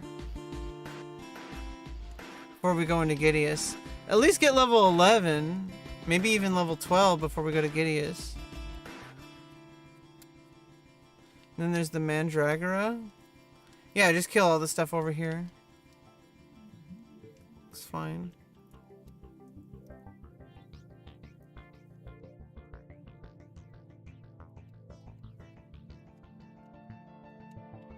I gotta rest. Maybe not. Let's get the Mandragora first. The Mandy. Take down the Mandy.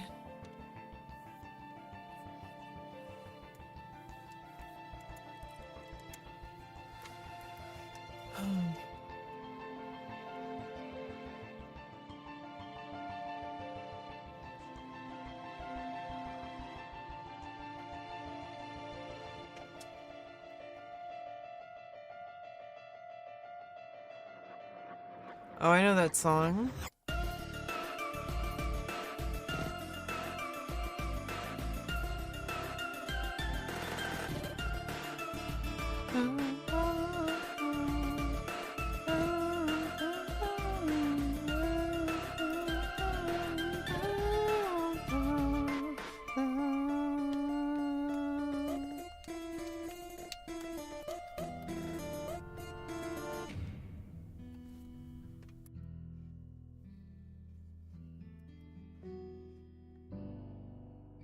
Mr. Anderson. Level 28 warrior. They're gonna go fight the dragon. I should probably just hang out around here anyway, because somebody might be willing to help me farm when I start actually farming in Gideus for levels. Like when I level up to level 11, I think. I'm gonna stay out here at the zone for now, and then I'm gonna go into Gideus at level 11. I'm gonna go shout for like, hey, need help with Gideus key. Gideus key, can I have it?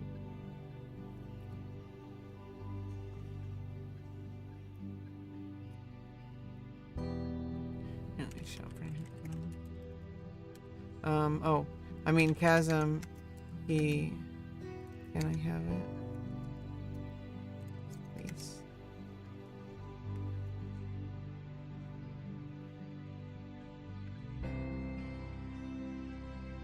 Yeah, I could probably get it now.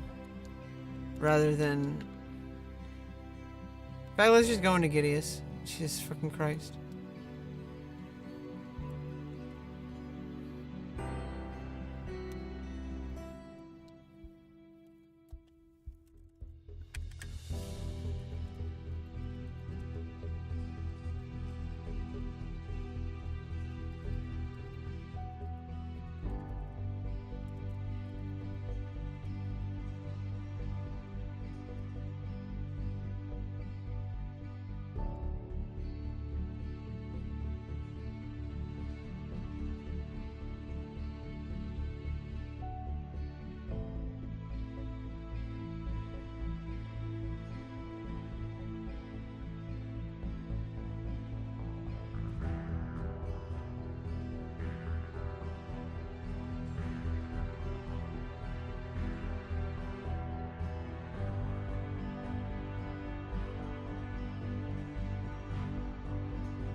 Yeah, I definitely am a long way from needing it. I just like it. I'm really trying to like freaking be super sweaty sometimes. You know, like, you know, may as well start asking now, like when I'm in the zone, you know? I'm already here. If I'm in the zone and somebody's freaking, somebody's farming, keys, and maybe they're just farming them something else, and then like they're in a party, but the key drops and they're like, oh, none of us need the key. And they saw my shout, chasm key, can I have it? And they're like, oh shit, like, Roki needs it. Let's give it to her.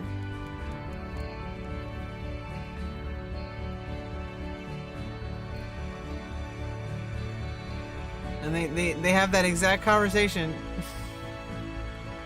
I mean, it's just a shot in the dark, okay? That's why it's a shout, you know? It's like, I'm just like, I'm gonna be here anyway, may as well like maximize on the opportunity, right?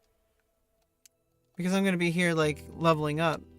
Like 50 XP a pop, beehive chips, making gil and XP? Like, let's go. Let's farm these bees. Yeah, these bees are gonna give me some gil. I'm gonna farm these all the way to level 15. They'll still farm them. Goth. Yeah, beehive chips are good gil. You use them to make something in alchemy, I think? I'm not sure.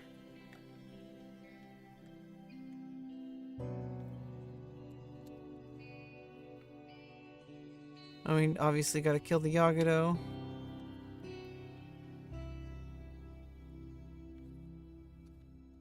If only I had sneak attack.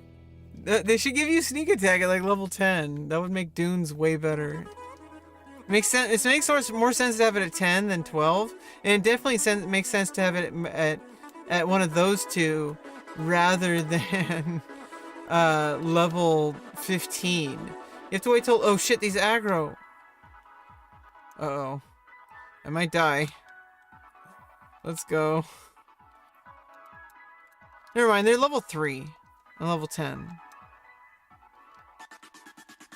There's 2 of them.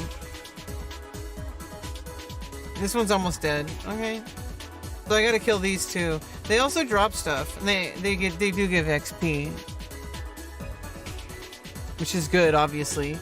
Because there's only like a couple of bees, and I have to run around to get them, I think.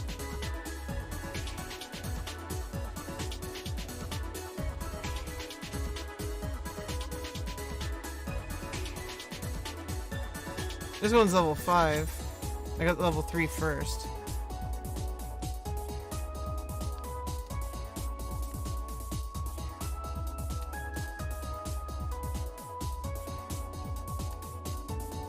My inventory is full. That's the only problem. I didn't come here. Oh god. I didn't come here with the empty inventory. I need to drop some stuff. So let's fight this bee. Let's drop some stuff.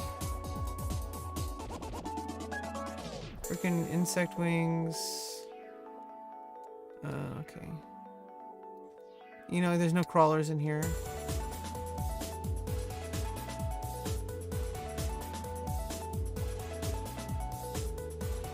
Because I need space for the... Oh, I'm definitely going to get those. Bird eggs.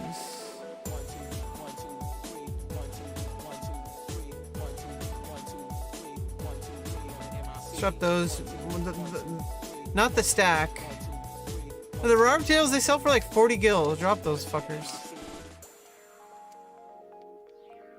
No, keep the honey. And no more hair meat.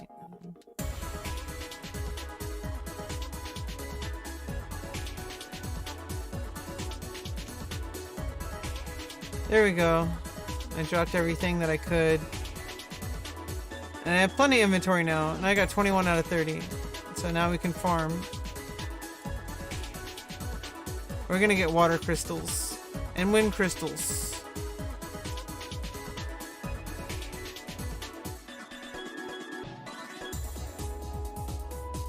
Okay, so some of this is actually kind of decent place to just grind out and just chill. Just kind of run around this area while the monsters repop. What is this NPC? There's an NPC somewhere. Remember, this is Era Plus. We don't know what the NPCs say different or...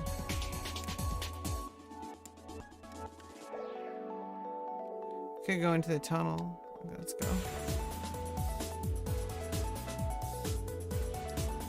Oh, and earth crystals. I think these might drop something nice. I don't know. Maybe?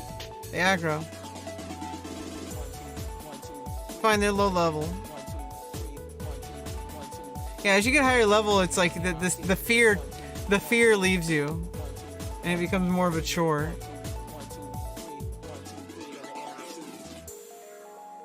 Not really a chore, but like, you know what I mean? Like, it's not, I'm not like scared of dying. Like I mean, these are doing damage though. I gotta rest. And this one's higher level. If I can weapon skill. Oh, probably on the next one.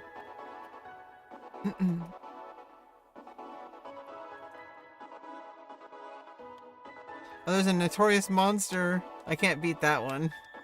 I'm too low level.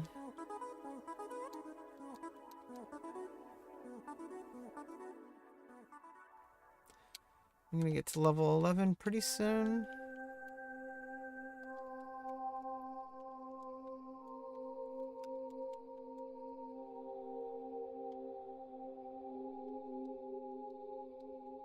These are giving good experience. Here we go, the Dirt Eaters.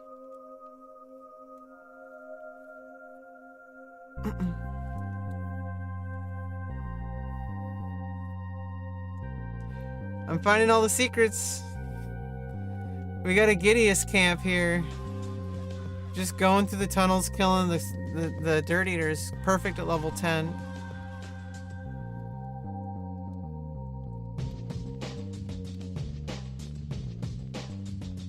It's just like walking through a tunnel killing worms.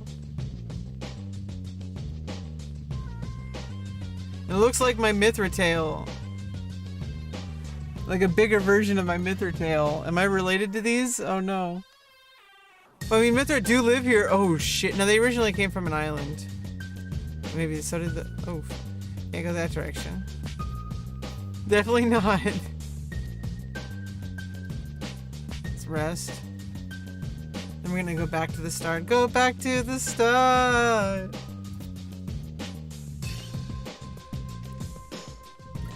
Oh, do I not have in-game sounds? By the way.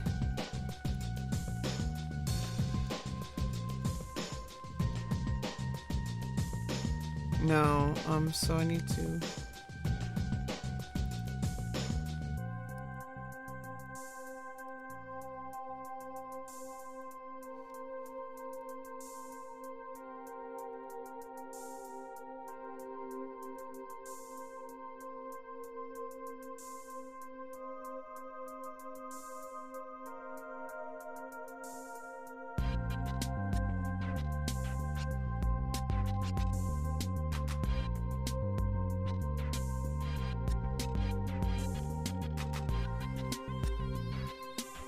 Okay.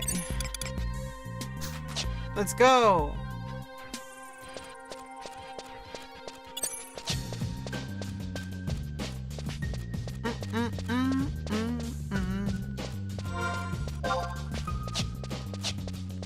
If I go through here. Go out and kill the bees and the pugils again. You know, just keep wash, rinse, repeat. What's over here first? Okay. Yeah, stuff that's way out of level. Unless I can get the Yaga Elemental, but I don't have any ranged attack. That's another thing I need to do. I need to level up, get a crossbow. But I don't have the gil for that. So hopefully by the time we get to level 15 and above, we can farm a lot better. I think farming bees...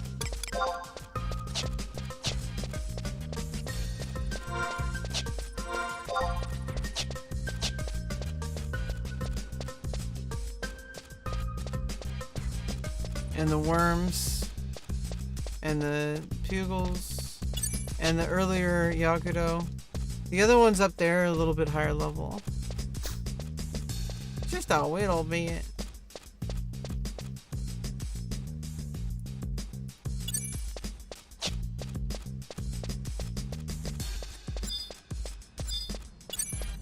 Do I steal beehive chips from these? Oh, honey. Yeah, let's get the honey. Let's steal the honey from these. Definitely what I should be stealing. Pot of honey. I really do think that recast on steel should be way fucking faster. Like, you should be able to get items way faster than 5 minutes. Like what the fuck?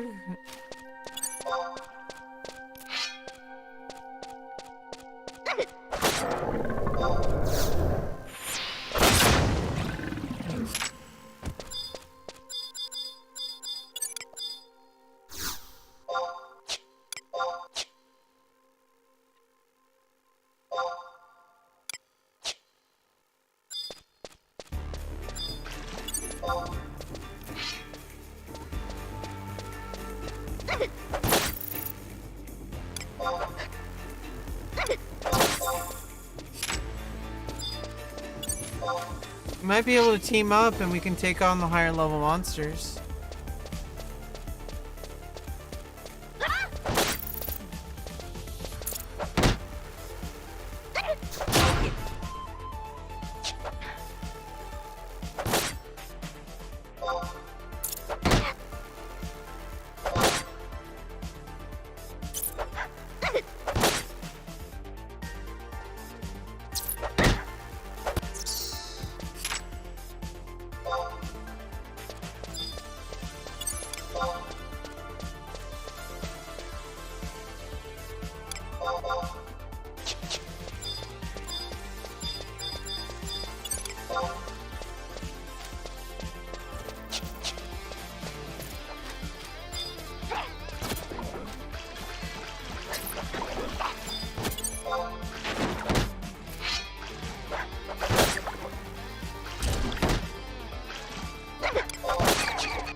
Alright, I got level 11.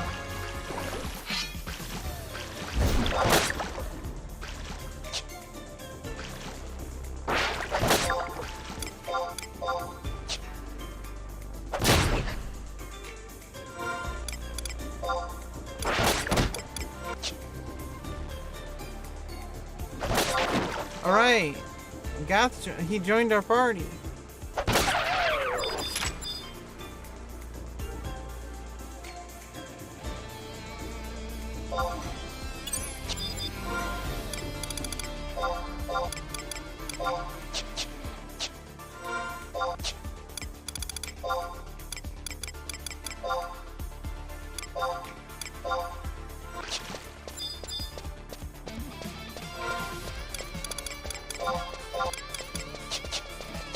Okay.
Yeah, I thought he didn't have a weapon.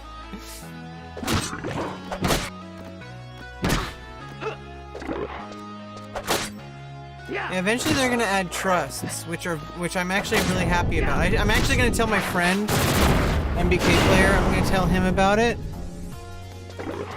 Because he really liked having the adventure fellow.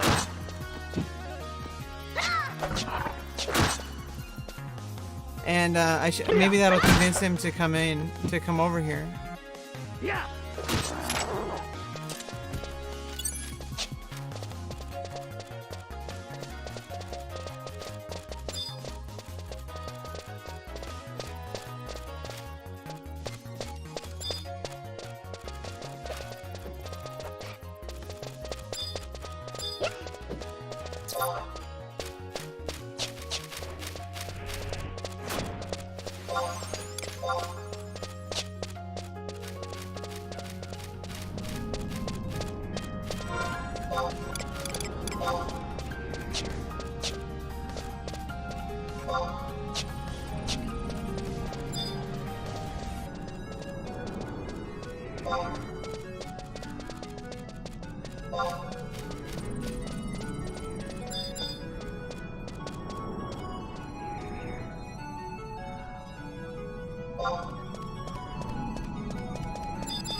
We got a new friend! That was 3 of us.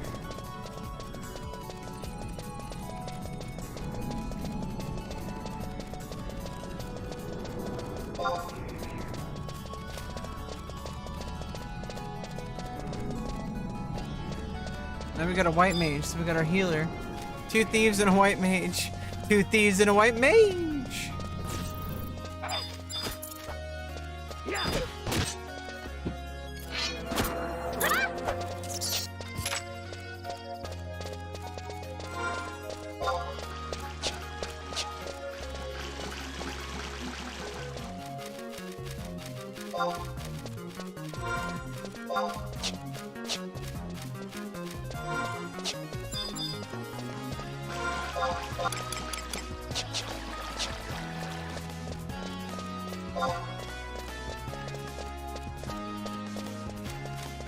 Silver and gold!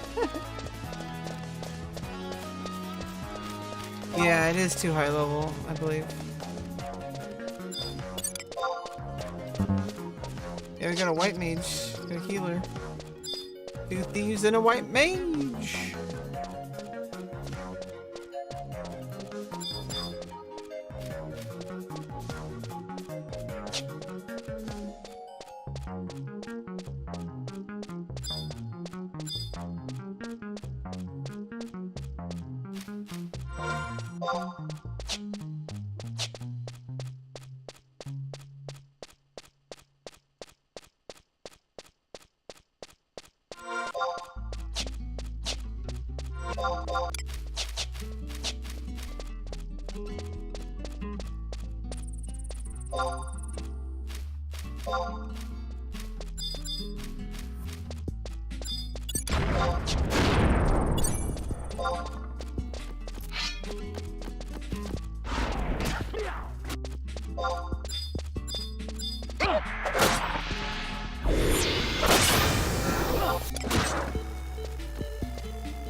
All right.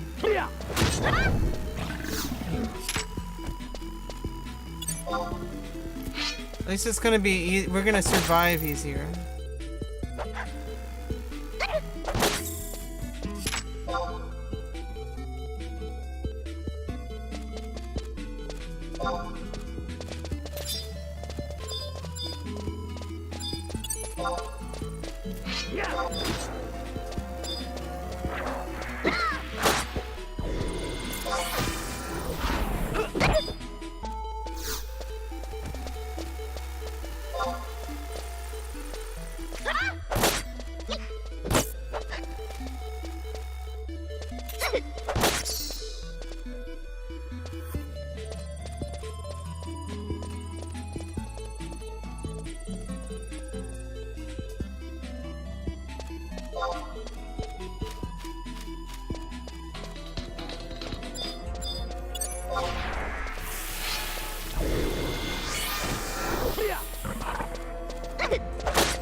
I meant T-O-O.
We're scraping by so much.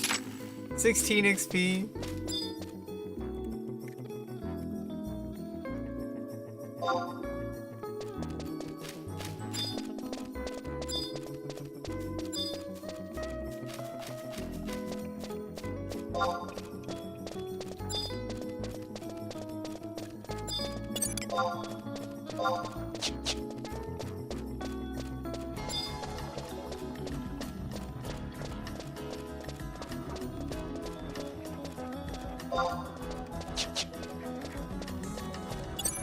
Yeah, I mean, I guess I'm getting beehive chips.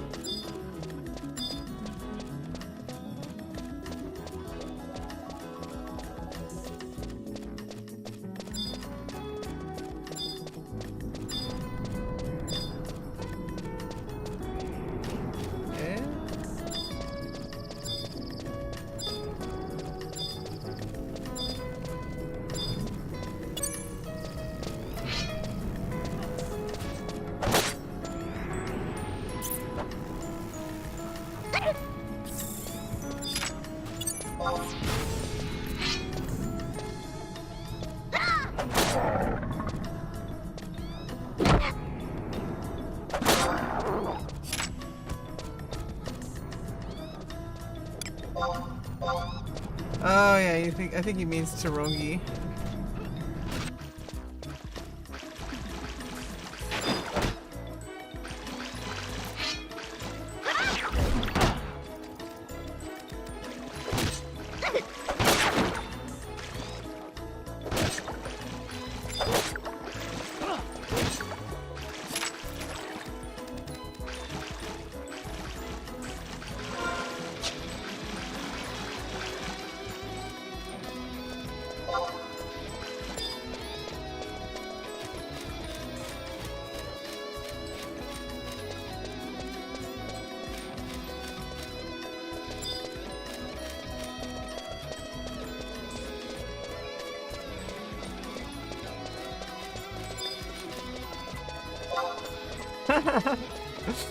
Yeah, it sounds a little intense.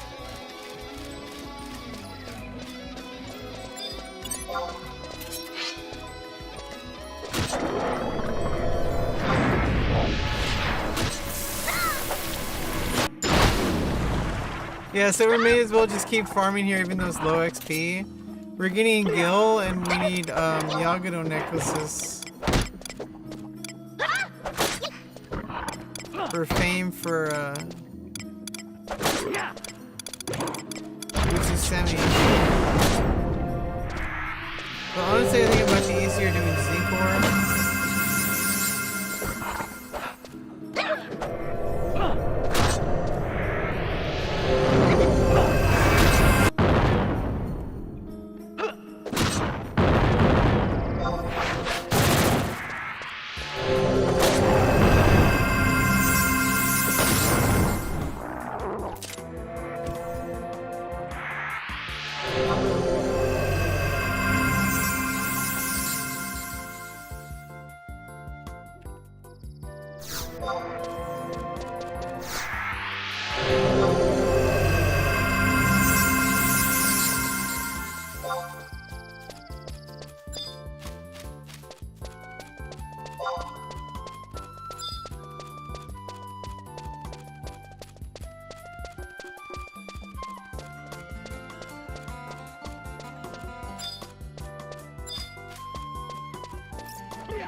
Yeah, and we can carry the white mage.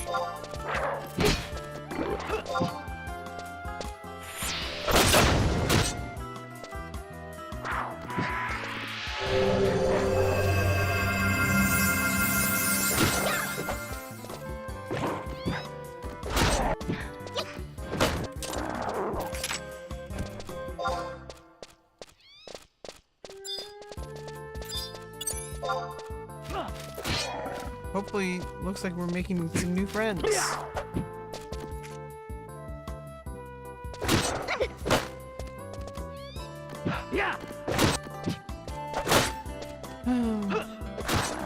I mean, like, we're just gonna like hang out for a bit here. If there's a change here, like I need to warp back or whatever, gonna take a quick, like a 5-minute break to make some coffee, stretch, maybe 10-minute break. Stretch my legs, coffee.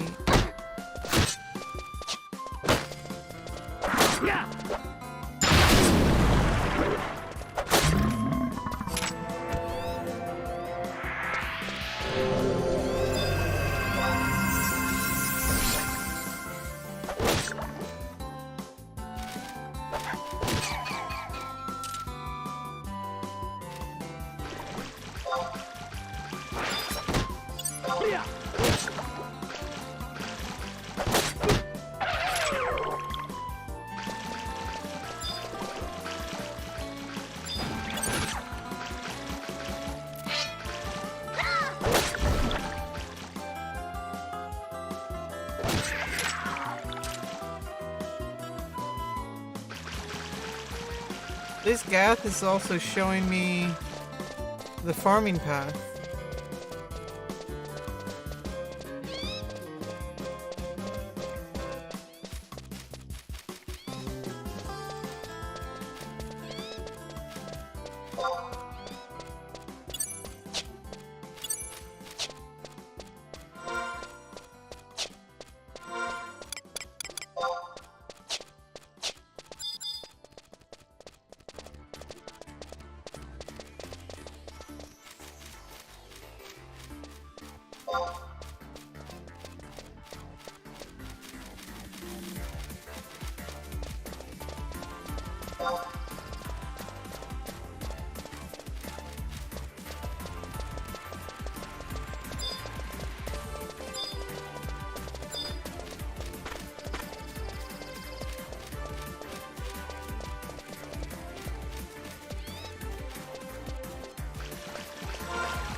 Oh, that's amazing. Every weapon skill goes with Sata. Changes a lot.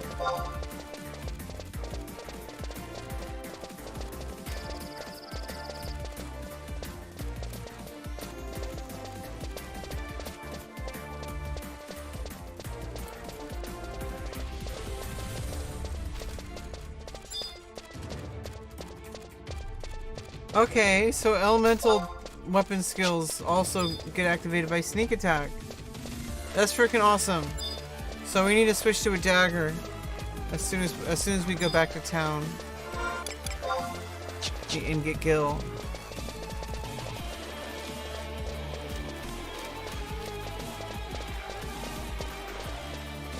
Choo choo.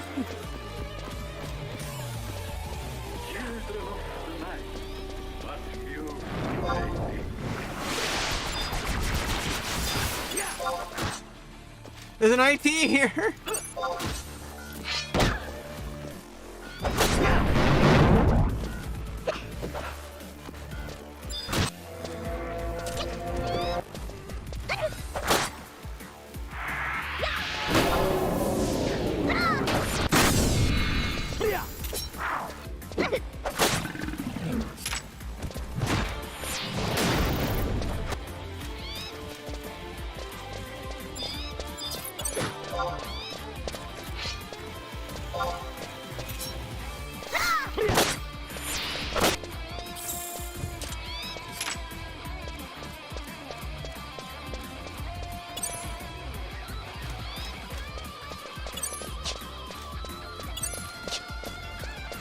Yeah, so that frees up a lot of utility for Thief to do skill chains with different elements on Dagger. Because there is a wind one. And you can do wind skill chain, you can do distortion. And then Fast Blade also does a lot, but...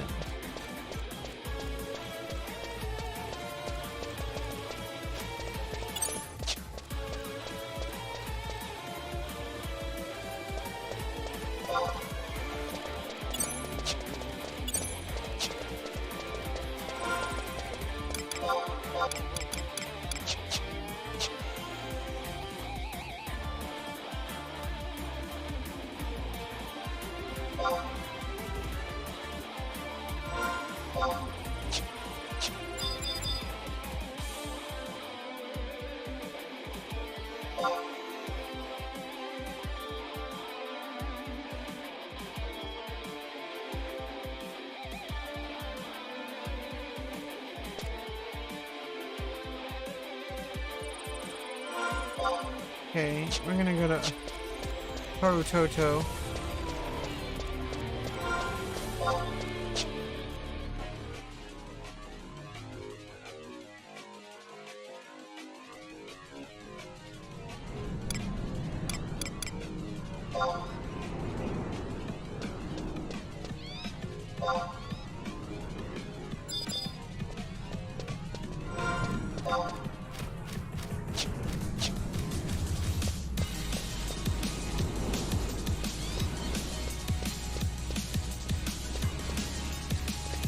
Mantra.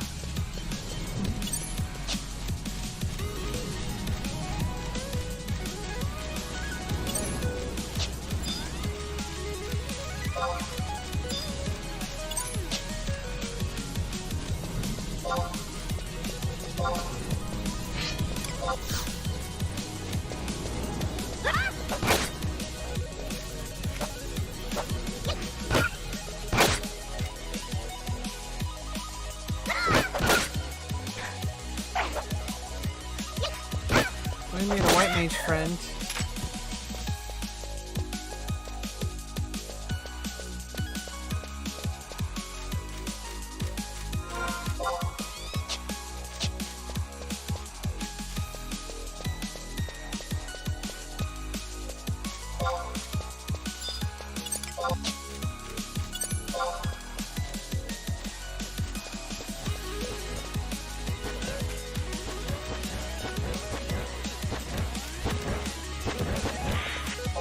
Good, you're good.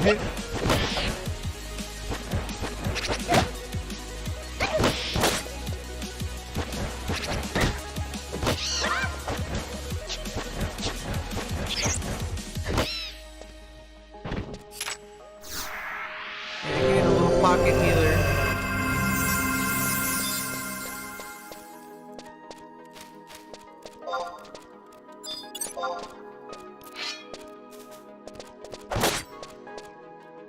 You can fit him in my pocket. Or fit her, so Sorella. I can fit her in my pocket.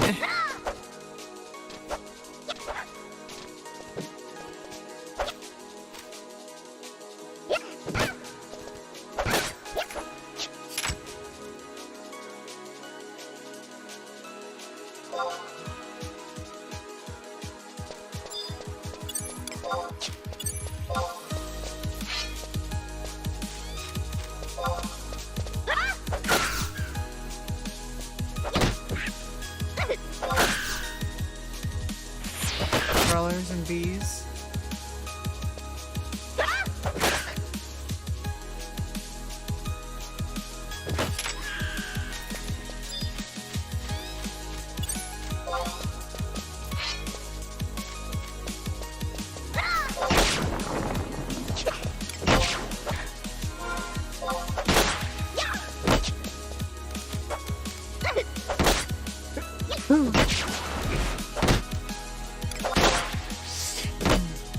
Well, that was cool. We made a new friend.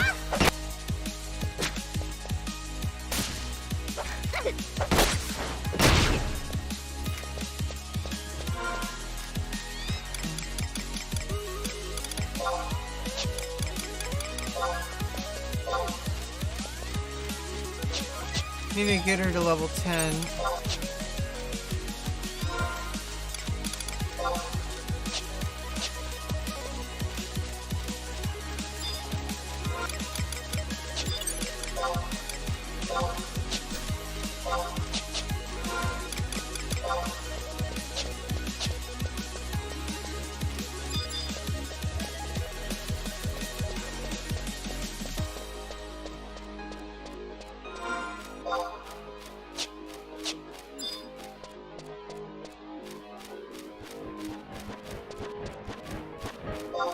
Eastward!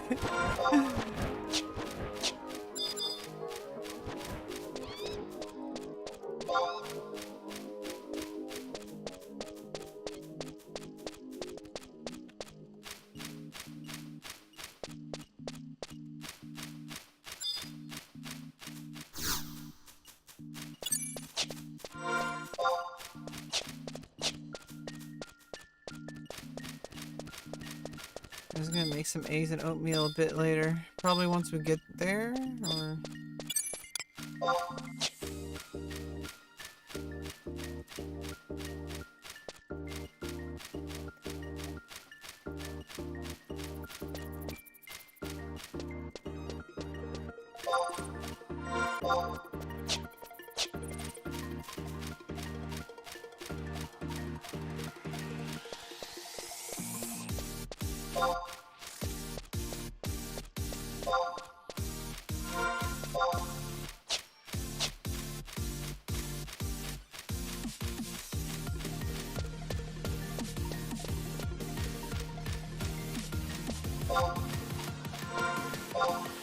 Alrighty, get your job.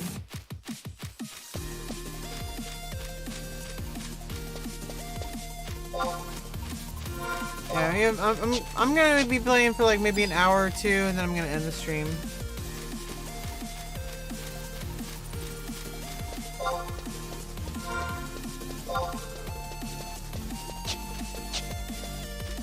Ready and able.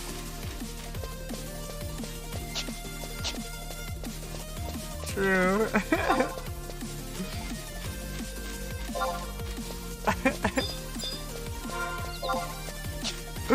Oh wow. Ready and able are two different things. True. It's so true. Let's kill the goblin.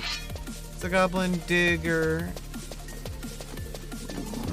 Gotta be careful with names like that. Jesus Christ.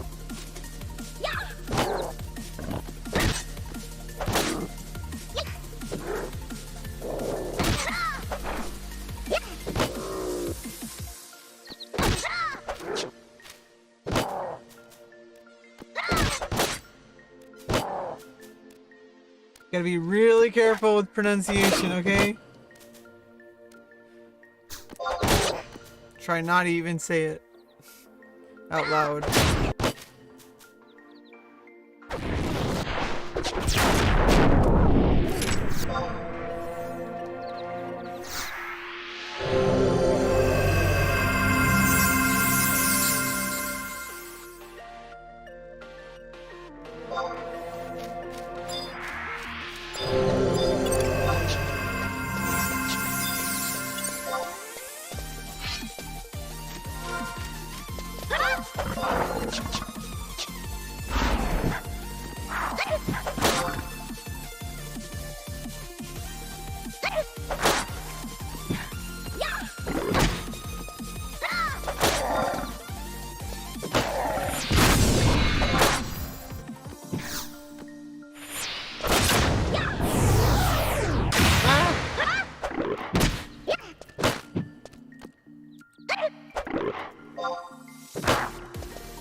"94 hours gone."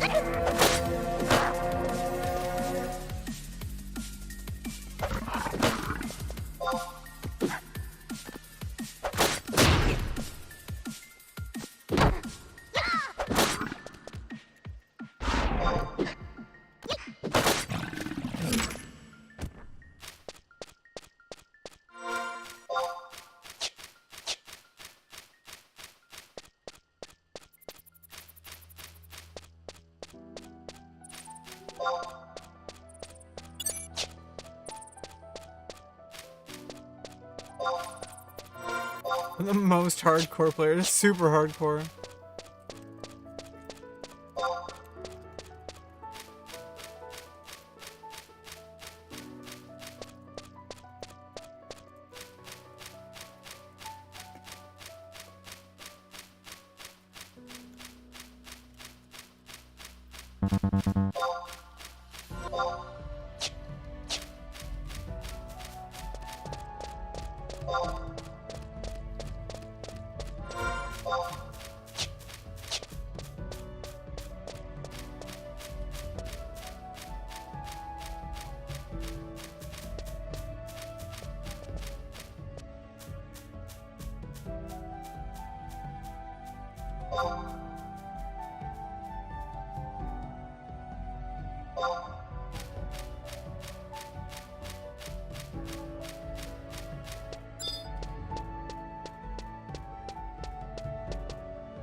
It's the person who plays WoW. They say tune.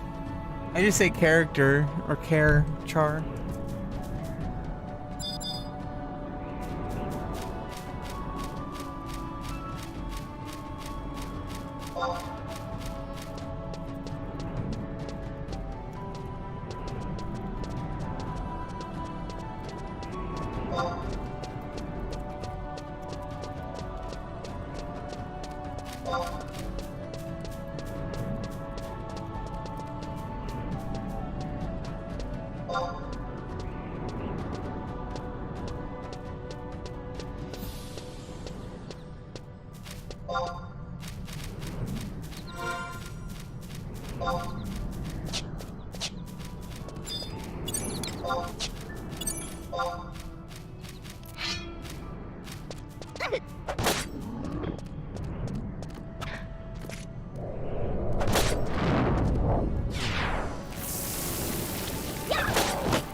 Yeah, the hardcore mode is kind of interesting.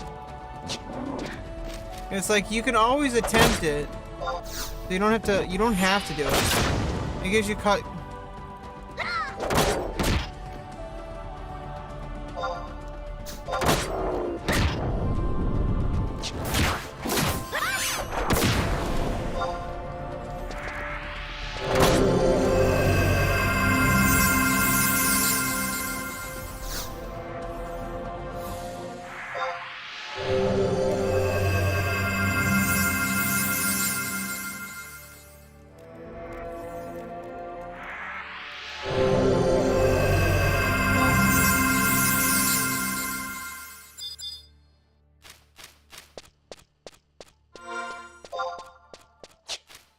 Yeah, so like if you're gonna try to get to every job to level 75, you're gonna have to have the mentality of like avoiding death at all costs, leveling at the easiest, safest, most grindiest spots possible, all the way to level 75, which might even be solo. Or you leech XP off of like a summoner or a black mage burn party.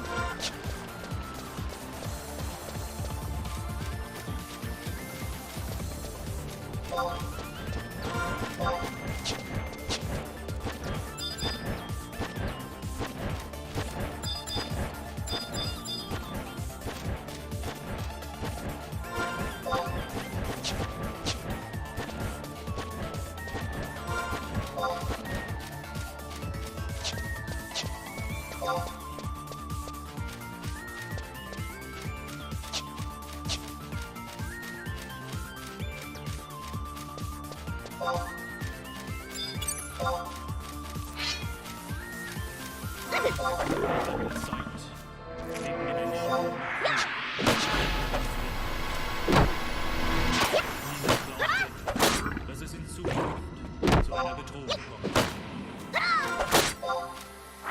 Nach 100 Jahren Böse wieder auferstanden.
Try to stay hydrated.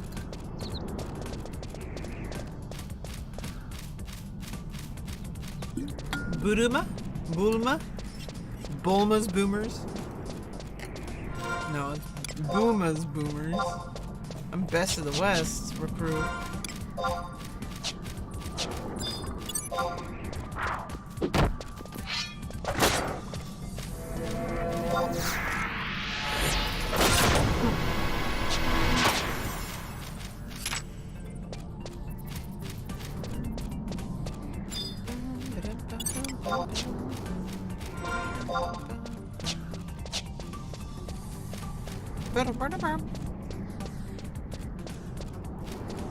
Earthbound?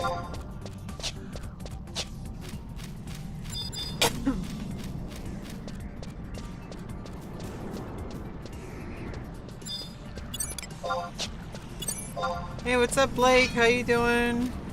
How you doing, Blake? We're just playing some Final Fantasy 11 today, just chilling for a bit, maybe 1 or 2 more hours, and then I'm gonna end the stream. We're just having a nice, cozy time in the morning.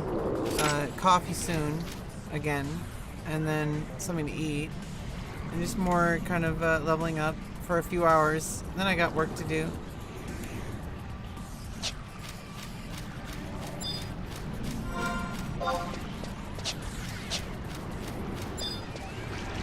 I hope you're doing okay. Thank you for stopping by. Hope you enjoy your stay.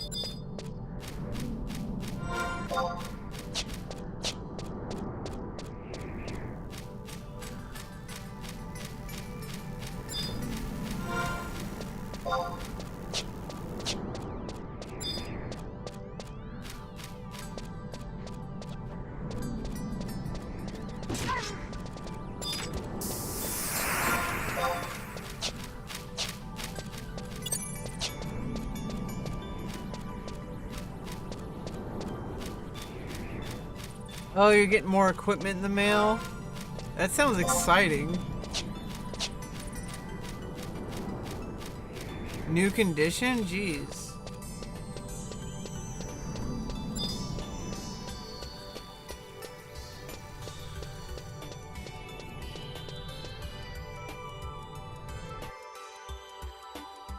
Yeah, that's crazy. I mean, like, yeah, you're always doing like, looks like you're getting into the right equipment set. You're trying to get it all set up to work out for yourself. I'm glad.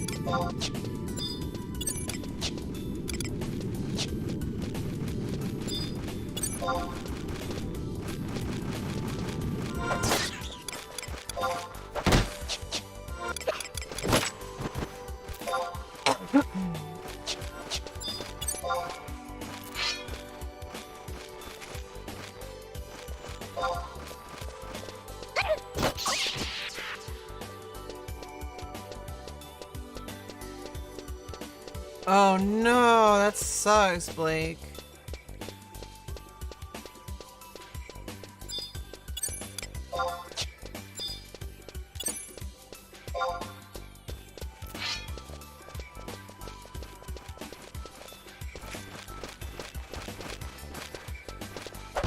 And it's probably after she levels to level 10.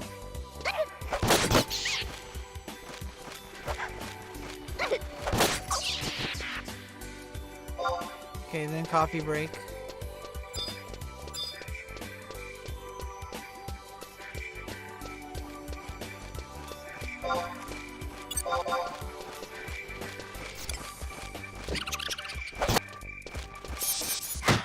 Yeah, that bounce.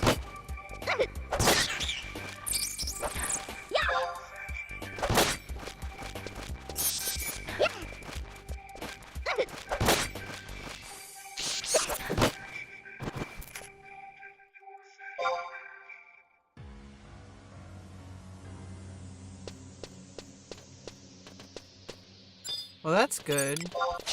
Oh, I just walked through it.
Oh, I see.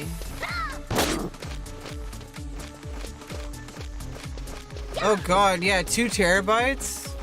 Yeah, VOD storage is actually kind of frustrating because it's like, if you're gonna be like recording like 20 hours of footage, that shit adds up quick.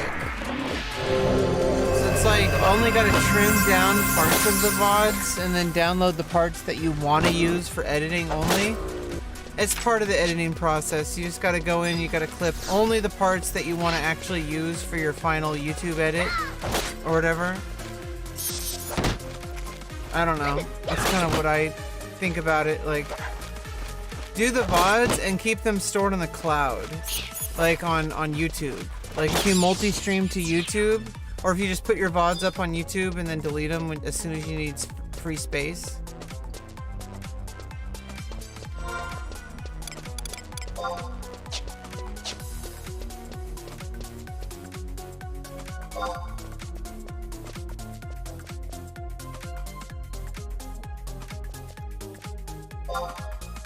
All jobs at 75, no sub job.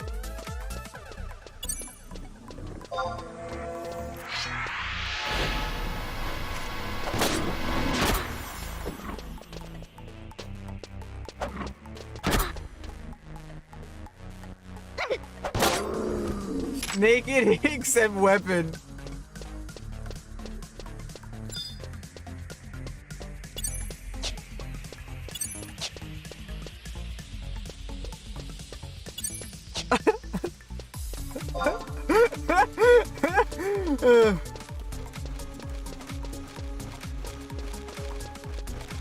The reward is you die. NPC.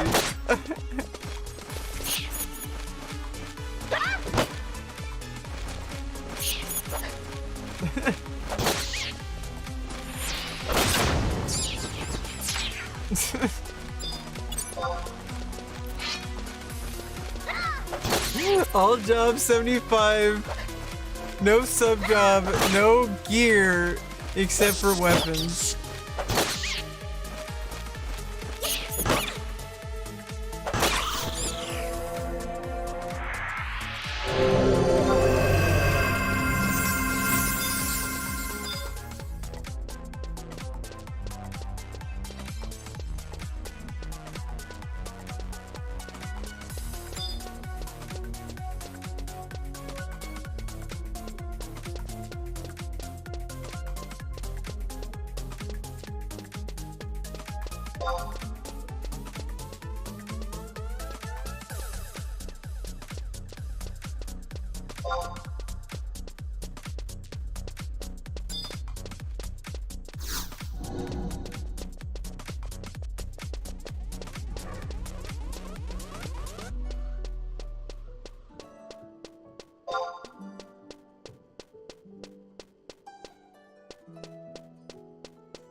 Local record GDR live streams.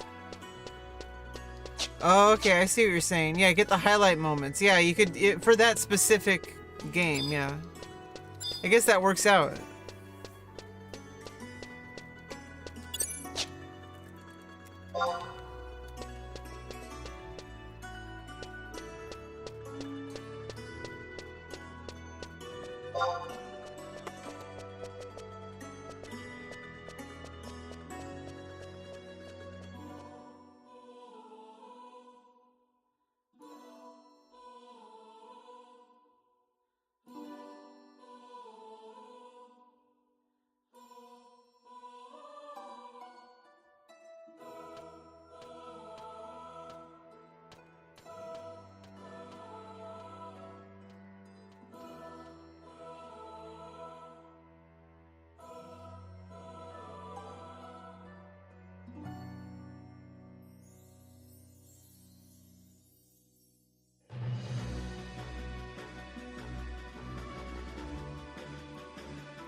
Oh no, there's a goblin!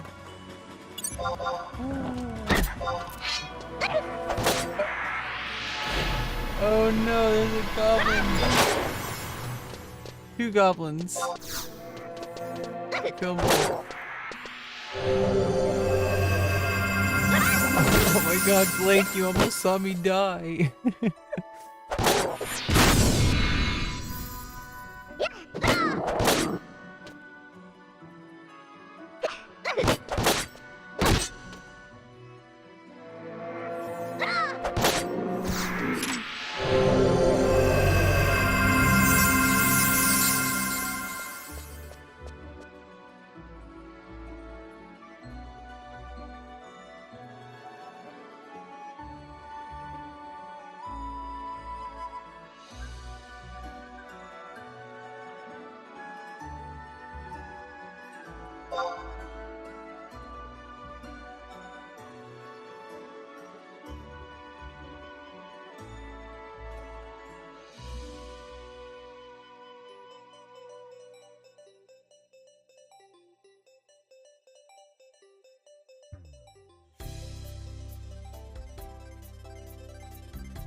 Microwaved eggs. Yeah, I've been microwave.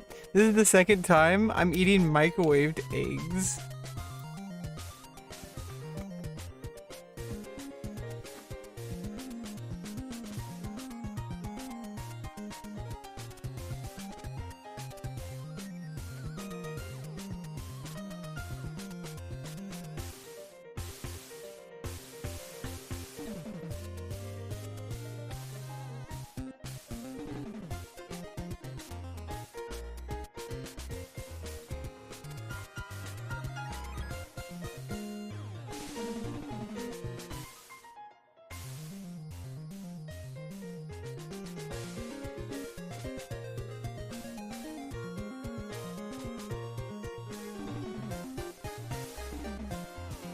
I think it just needs to sit for a bit.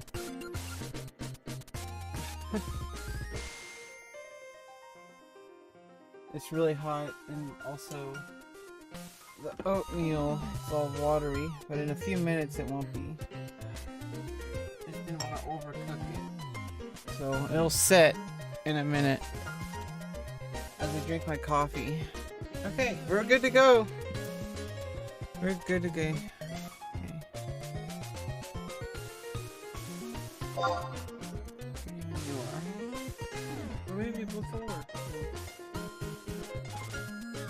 Except I'm not. Okay, thought you were crazy for having a 60 FPS webcam back in 2017? Yeah, now everybody has one. Yeah, everybody thinks you're crazy until it's normal. And then when it's normal, then suddenly they're hella weird about it.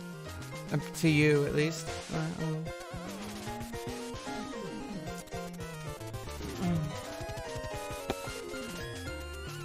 Okay, I'll just... Oh, I need to get a crossbow. Like 100%.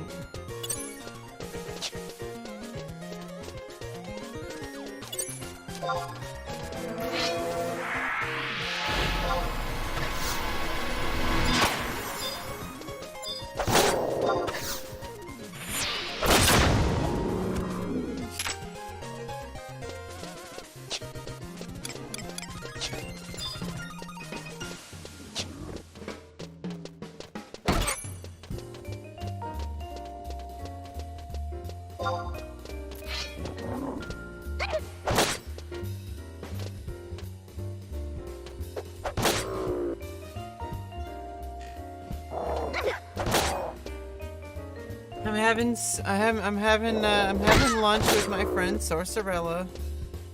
I think she's AFK. Getting coffee. And I got my coffee. And I got my microwaved eggs and my oatmeal. And we're just chilling for a bit. I got my appointment. I just realized before I was like, I have 1 to 2 hours, and I'm wait a minute. What today's today? Friday? Oh. I have an appointment.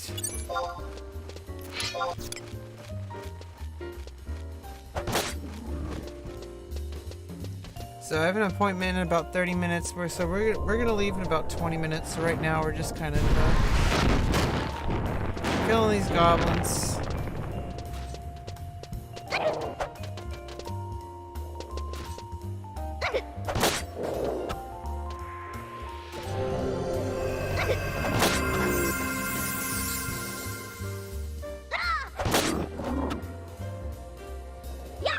Oh, there, she's back.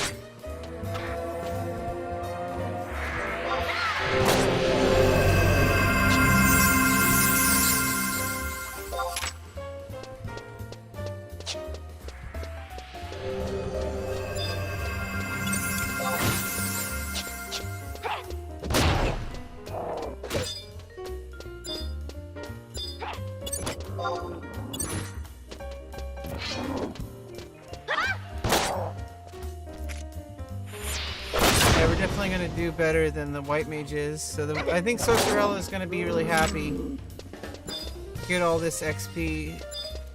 Together, we're both happy. So I got a healer. We're working together. It's mutual. That's how the game. This game is like the best game ever. Because you have to work together. There's no way around it. And it's not like a. It shouldn't be like this chore to like work with people. You should want to work with people. Like. It's encouraged. It's not only that, it's just like it's not about external rewards. Like,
oh, okay, I see.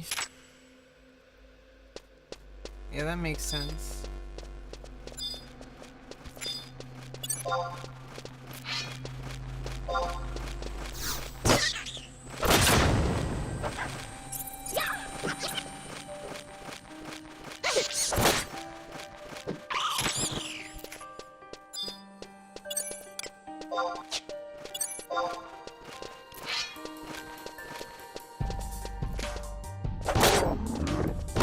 I always take the goblins. Oh no, I don't have weapon skill. I'm gonna get it.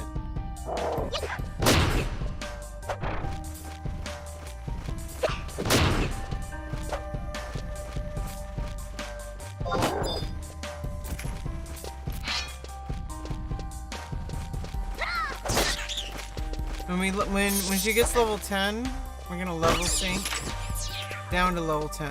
Right now we're level 11. We'll get better experience when she's level 10. Right now she's level 9. So we got 9, 11. Oh god.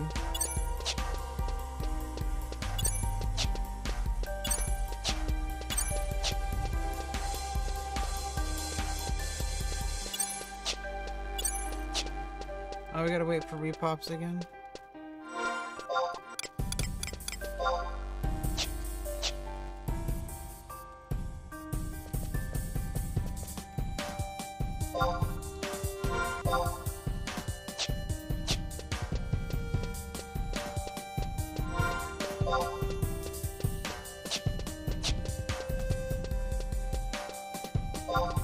There's bats in the entrance. Okay, good. Go get the bats because we're waiting for repops over here.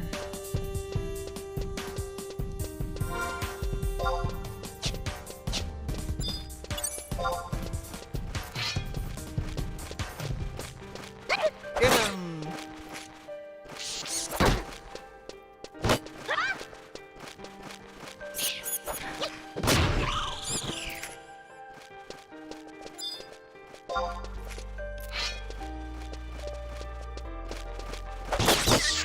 Yeah, no lower than 720p isn't generally the only thing good. Yeah, I mean, if it's like, you don't have to like, if you're gonna be like showing like screenshots of like text, or like your computer screen or whatever, I think it's better to have, higher, like 1080p, or at least 720p if you have to read it. But if you don't have to read it, I don't think it's too crazy, but I don't like it when it's super blurry. Like, obviously not like 180p or whatever. 24p. And it's in like 1 frame per second. No, 1 frame for 5 seconds. So every 5 seconds it shows 1 frame. Okay? You following me? Wait a minute, why? Why would you do this? Why would you watch anything that way? It's the TI-81 calculator. If you can get YouTube to work, if you can get modern YouTube, a modern browser and modern YouTube to work on a TI-80 calculator, you probably deserve a Nobel Prize. That's way better than getting Doom to run. Like, honestly, I'm gonna be real.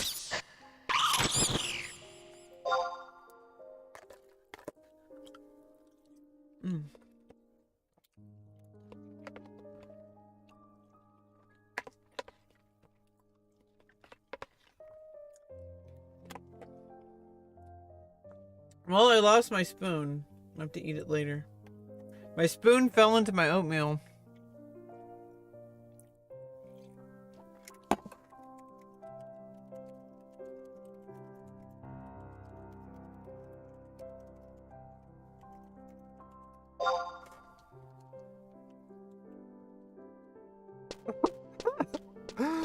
My spoon fell into my oatmeal.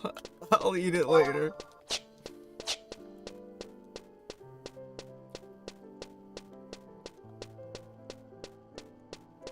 I'm not grabbing. I'm not going in there.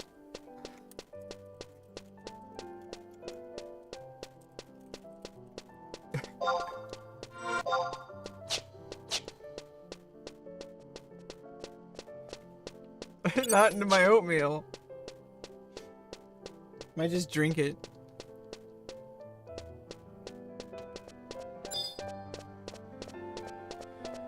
Oh yeah, internet upload is really the bottleneck.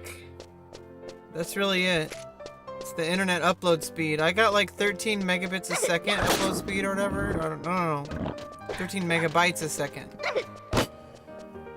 Or wait. But I usually only broadcast at like 5K, like 5,000 CBR. But I could technically go up to 13. I could technically go up to 13,000 CBR, if that makes any sense. But obviously you can't do that for, it's not good for streaming. It's honestly better just to do like, at the maximum, like 5,000 or 6,000. But I don't know, like some people even say like 3,000. Depends on what you're doing. But you still like, you can't go more than 6,000 on like streaming platforms. On YouTube you can do more, but if you're multi-streaming you have to think about multiple services. And basically you have to, like, you know, Twitch only allows 6K CBR.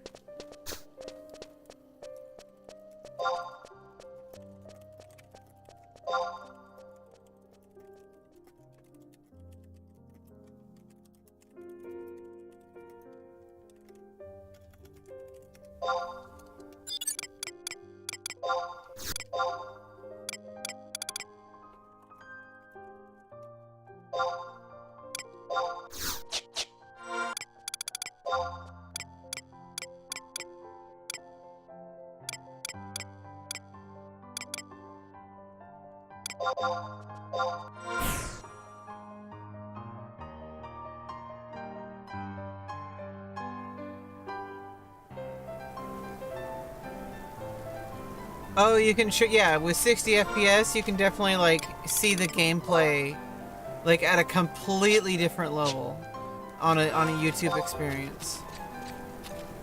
Because otherwise, it's like 30 FPS or whatever. That's no good. Like, you don't see what the gamer sees, right? Yeah, don't stream higher than 720p, 60 FPS, because you can push a high bitrate. Yeah.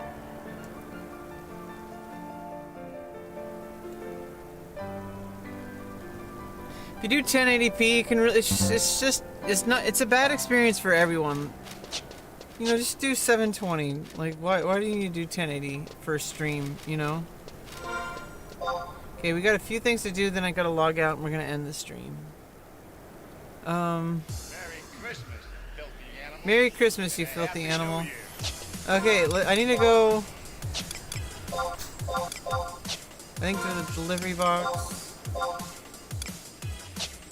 We need to go to the Mog House, so we need to go home to the Mog House. Kit Kat. Just eat a whole Kit Kat. No, share.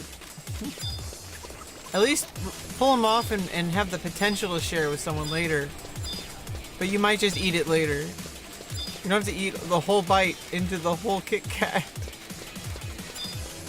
Break off a piece of that Kit Kat bar. Jesus fucking Christ. Oh, is that what the rich people get? They're memeing. They're laughing at us. All the rich people on Twitch, when they bite into the Kit Kat bar, they're basically saying, like, I'm a millionaire, and I'm not going to share any of that with you. And honestly, that's pretty valid. It's their money. Why would I ask them for it? That sounds weird. Why would I ask a freaking millionaire for money? And why would a millionaire share money with me? It doesn't make sense either way.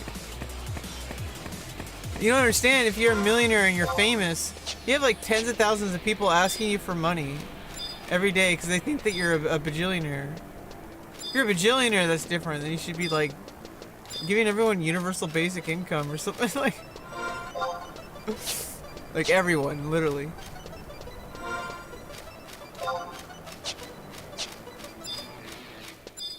Most viewers are not fortunate to view streams. Yeah, exactly. Like, a lot of people might not even view it at 720. They'll probably scale down, and luckily YouTube does the encoding. Twitch only does it if you're... I think Twitch only does it if you're a partner. I don't think they do it for affiliates or non-affiliate. Or non-partner. Non-affiliate. I'm not sure about that one, but, like, I do know that, like... Twitch only does the encoding that you do, unless you're a partner. But then they do the downscaling. But YouTube already does it just automatically. Oh, they think 900p? Oh god, yeah. When you do stuff like 900 or some weird number like that, I mean, just go with the basic numbers like 720 or 1080. Like, don't do anything weird, like, in between. It's kind of weird. Alright, we got money. We got, like, almost 1,000 gil. We're so broke. You have no idea how broke we are. But you realize we're leveling Thief, so we're going to be even more broke? No. We're going to be even more broke, but long term, we're going to have so much more item drops. Like, we're leveling Thief, and we're going to get Treasure Hunter. And once you get Treasure Hunter at level 15... I also got Gil Finder, but that doesn't really do much. But maybe it does. Who knows? Maybe it scales better.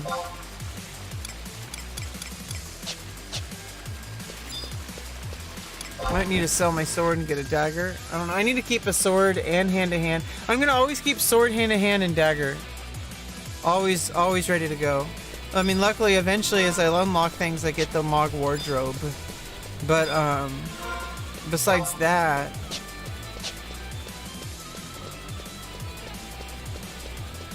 Then it's a lot easier. Then I always have the option to switch between weapons if I keep him in Mog wardrobe. And so, like, I can do that.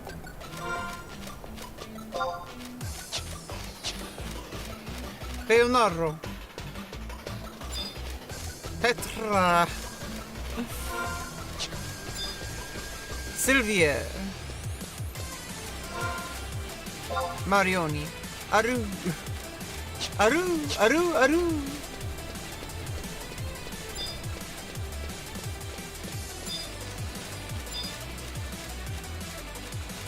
Most views devices average 1366, 768. Yeah, I don't know, like, why would people do those weird 7068p, or, like, why? They're just weird looking numbers, too. Like, 720p just looks smooth and correct. It's like, why would you want to do something that's just offbeat? Like, come on. Get with the program. Blake knows what's up. We gotta listen to Blake.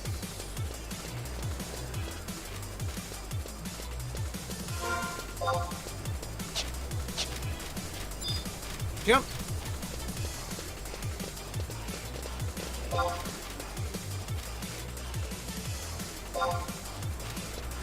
Oh, jump works in this server, but like actually as like as a data packet. Next person I walk by, I'm gonna jump.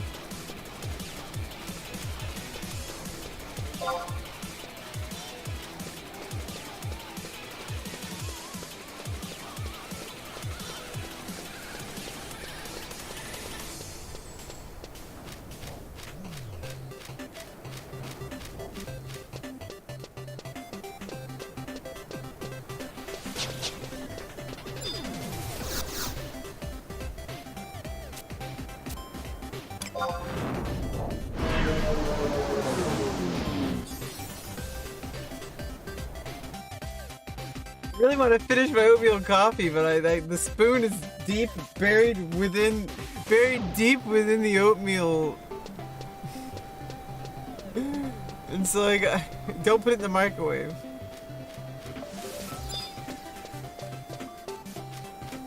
Okay, I got 15 minutes to my appointment. I'm just gonna check the auction house. It's gonna take like 2 to 3 minutes. I'm gonna check the auction house.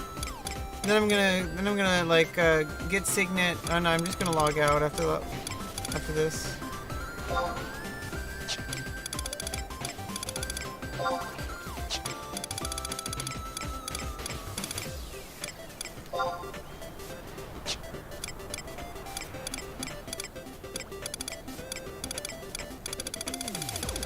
Oh, I forgot to sort my items at the Mog House. Oh.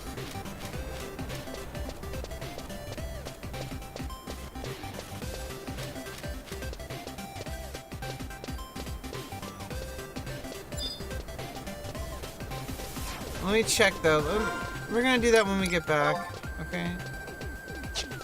No. I need to go to the Mog House and get the items sorted. Okay. First.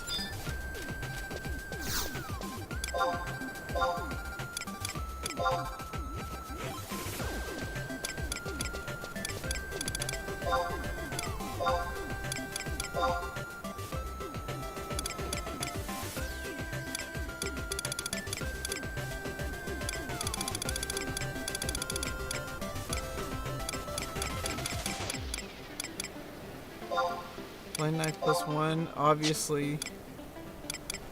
Blind knife. I need 30 gil. Jesus fucking Christ. Where's an NPC?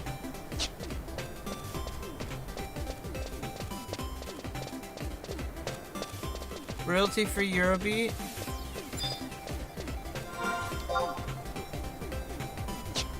I gotta teleport back. We gotta go back to the Mog House anyway. So we're gonna go to the Mog House, get all of our items to put up on the auction house. NPC away some stuff. Oops. NPC away some stuff and come back and buy that blind knife. I need that one. Blind knife.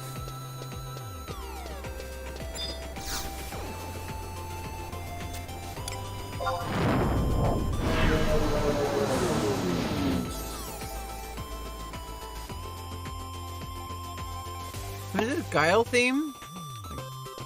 Guile theme goes with everything.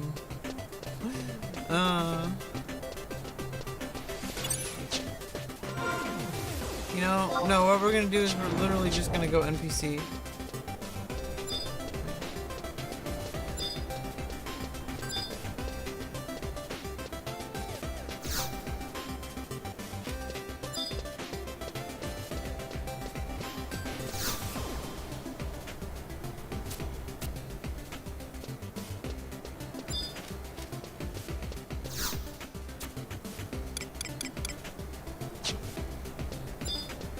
Oh yeah, I was gonna do the tutorial quest too. We'll do that next time after I come back from my later tonight. I gotta do some work. I gotta go to a meeting, I gotta do some work, and then I'll be back later tonight. Okay? So right now we're just kind of winding down. I gotta, oops, wrong way. Oh no, I could go up here. There's NPC shops up here. Let's go check them out. Let's go check them out, you guys. Oh, I got 10 minutes. Let's go get that blind knife. I need to go to an NPC. Like bad. Here we go. I think this one for sure.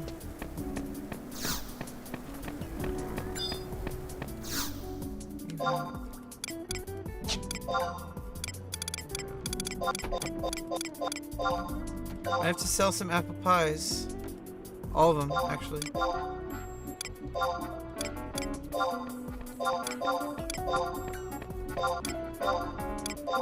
I may have had more honey I could have sold at an auction house. Oh well.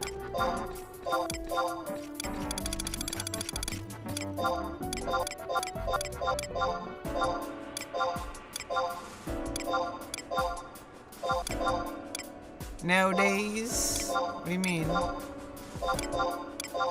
do you mean nowadays? Okay, we gotta go back to the auction house now.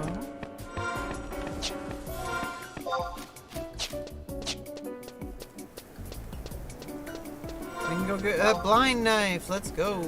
Hopefully no one fucking stream snipes. Fucking buys out all the blind knives just to piss me off.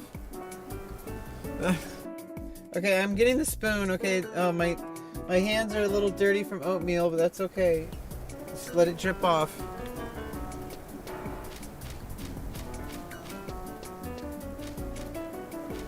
Okay.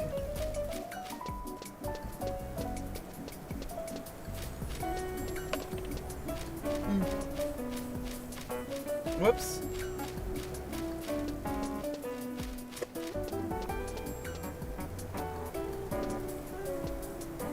Usually don't eat left-handed.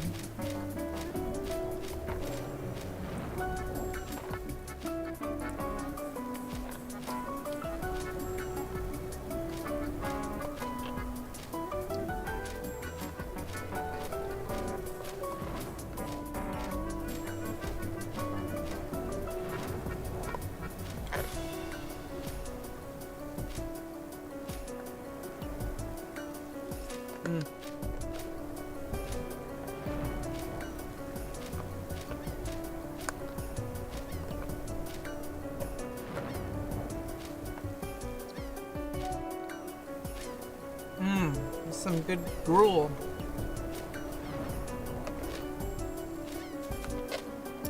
I love me some good gruel.